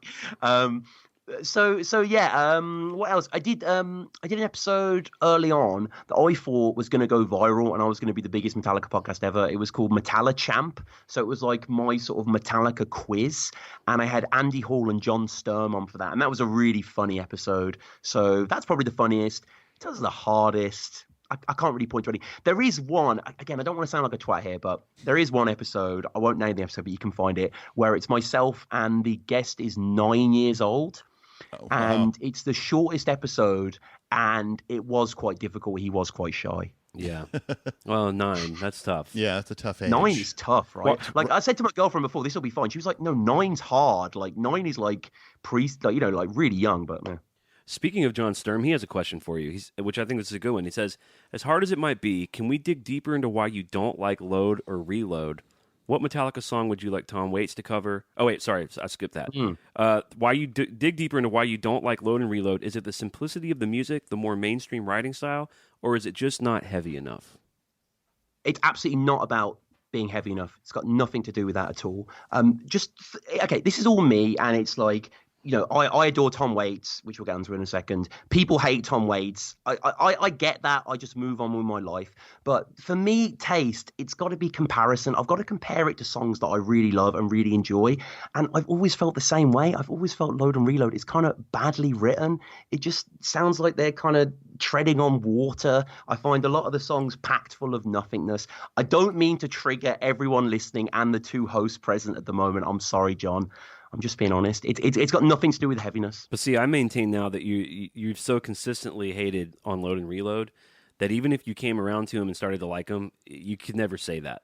Sorry, I fell asleep for a second. It's over. No, I definitely could. And there's definitely been, bands and records that have really, really grown on me, and artists that I now really love that I despised 10 years ago.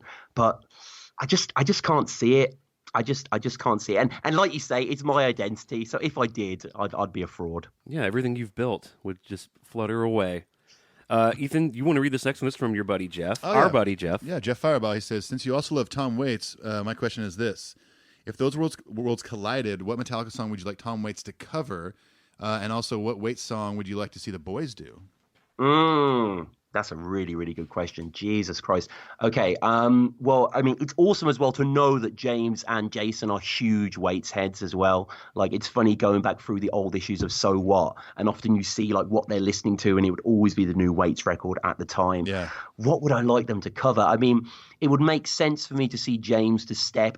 It certainly makes sense for them to go into the later era Waits when he's a bit more challenging. Like for them to tackle kind of his Barfly era, his kind of Kerouac style wouldn't really work. So I'd maybe like to see James tackle Pony off Mule Variations. I don't know if you're familiar with that. That's a cool record. That's Yeah. my favorite Waits record. The song "Take It With Me When I Go" is one of my favorite songs of all time. The Heart of Saturday Night is a big one for me. The Heart of Saturday Night. Closing Time. Closing Time is great. Terrific. Rain Dogs. Rain Dogs. Time for Swordfish. you to go out to the place James Hetfield is from. Is that Closing Time, right? Yeah, I'm talking about that closing I time. love Isn't that- I who is love that the by? lyric, the Tom Waits lyric. Gather up your jackets, move it to the exits. Who does closing time again? Semisonic? Semisonic, dude. That's Dan Wilson. Semisonic, yeah.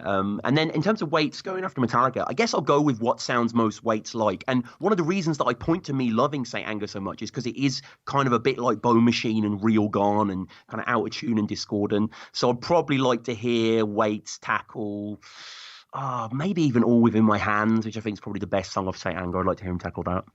How do you feel about that, Clint? Kill. Yeah, exactly. I'd like to hear it. I'd like to hear any of that stuff. Sure, of course. I'm up for listening to something.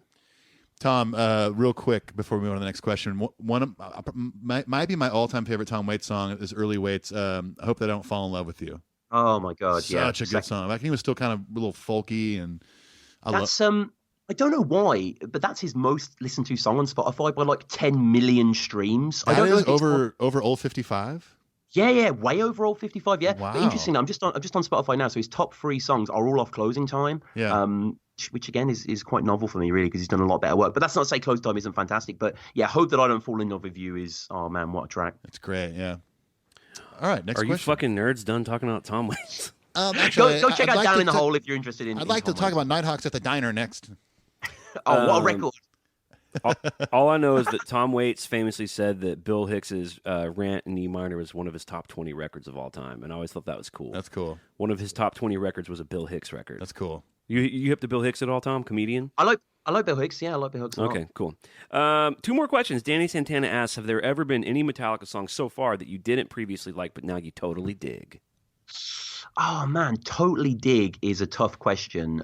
But I will say maybe as a concession to Load, I think the House That Jack Built episode is an interesting episode because I start being quite negative, but as I talk to the guest, he actually kind of convinces me. Yeah, it's interesting. You can hear you come around on that one. Yeah, a lot of the merits of the song. So definitely that one. Some of the Garage Inc. stuff, I wasn't necessarily as familiar with outwardly as the other records. Like I adore the Merciful Fate medley. Yeah, that's a I good think one. That's absolutely terrific. Just covered that recently. Absolutely. And really like It's Electric as well. But yeah, I'd say those. And I want to shout out Danny Santana as well. He's been on the show a few times. Great guest. Awesome. Well, we love old Danny Santana over here. Our last question for you, Tom, is from Edgar Barradas. He says, "What's the St. Anger song most people should pay attention to?" All Within My Hands. All Within My Hands? I think All Within My Hands is an absolute sweet, really. I think it has some terrific riffs throughout. I love how unhinged James is. I think thematically it makes the most sense in the record as well. James talks about a lot of sort of squeezing people to death, in order to keep them close and that sort of idea. Yeah. And I just love the trudge of the song, the pace, and I think Hetfield's vocal delivery as well. Ooh, we get a lot of oohs in the song as well. So we get a kind of harking back there. But it just has a giant juggernaut of a riff as its center. So probably All Within My Hands. Yeah, I think Dirty Window as well. I think Dirty Window is a lot of people's kind of entryway into St. Anger. You like Dirty Window, right, Clint? I think that was great on you. I absolutely love it. Yeah, me too. I love Dirty Window. I think it's super heavy and cool. It's like the copy and paste vibe of all of St. Anger gets a little old. Who was it that once it was? I think it was on your episode, Tom, where your guest on that episode said like, there's only like 4 unique sentences in the whole song.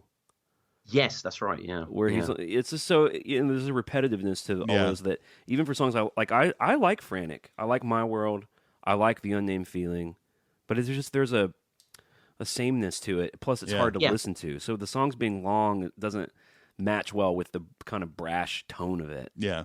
Mm-hmm. But I would say that the journey of the podcast, at least for us, we've definitely softened on that record. Absolutely. Yeah. A ton. It's funny that is, isn't it? And Tom definitely has not softened on Reload. Yeah. Well, I like Bad Seed. I like Fuel. That's all I really like. Really, Bad Seed and those Fuel, are and that's two such weird choices. Wow. Yeah. You don't like the Memory Remains or Devil's Dance? No. Wow. See if we come to your party. Jeez. It's funny though because I got the reputation as the Load Reload funny hater. anymore. But I've covered Load and Reload, the albums I've covered most just by virtue of them being alphabetically first. Yeah. So I think it's kind of skewed people's opinions. But I also do hate them intensely. So I guess Damn. Wow. They're all right. They're all right. Impressive. Well, as usual, we've had Tom on several times. It's always good to talk to Tom. Yeah, he knows man. his shit about Metallica, and I think being honest about what you don't like is what makes it interesting to me. And it's okay. And we do the same thing. You know, there's some people that are real upset with me for not liking Saint Anger, and that's fine. And you know, there are people who can't understand why. Who cares? Like, stop trying to dictate people's opinions. Just like, you know what I mean? I'm not saying you. I'm saying the emailers. Yeah. It's so tiring. Well, I think at the end of the day, it's like you don't have to like everything. If someone might like Lulu, God bless you. Have fun with Lulu. I don't like it. Yeah. Right. And that's okay. Tom, we've talked a lot about your projects and what you're up to. Do you want to do a final plugging before we split? Yeah. Alphabetallica, going through the whole back catalogue of the band. We're currently up to episode 91 at the moment, Metal Militia. So it's been a long journey and it's continuing to be long.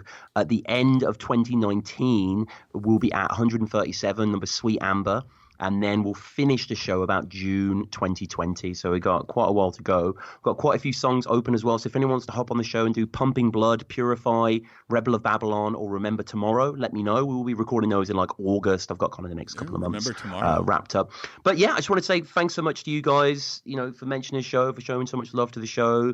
It's been great, knowing you guys over the past couple of years. It's been a wonderful thing, this synergy between the shows. So yeah, and thanks everyone for the questions and listening. And hopefully we'll be back to do more TV stuff. And I do definitely want to do that Lars new wave of British heavy metal. I mean, problem is no one would have listened to it. So it's going to be a very indulgent episode, but I think it's worthwhile. No, I think it'd be fun. It'd be fun, yeah. I like fun things. Ethan loves a nice, neat, fun thing. Yeah, that would be a fun shirt to have. All right, well, having said that, to get on with more fun things, maybe more fun clothes to wear. Maybe, Who knows? Maybe some more neat conversations to have. Love it. From Metal Up Your Podcast and from Alphabetallica, let's go ahead and say it. Peace. Adios. Adios. Oh, he did the double adios. Double adios. Yeah. That's okay. Goodbye. Let's reboot that. Tom, you got to have something fresh here, all right? Peace. Adios. Au revoir. That was so serious. I was coming for that was like a serious French like noir film. Au revoir. I was thinking more like the au revoir from like Pee-wee's Big Adventure. Au revoir, Pee-wee. Au revoir, Simone. Let's try another one. Peace. Adios. See ya. That's my favorite one. By the way, I'm keeping all of them. See ya. Let's do one final one. Peace. Adios. Ta-ra. There it is. Okay.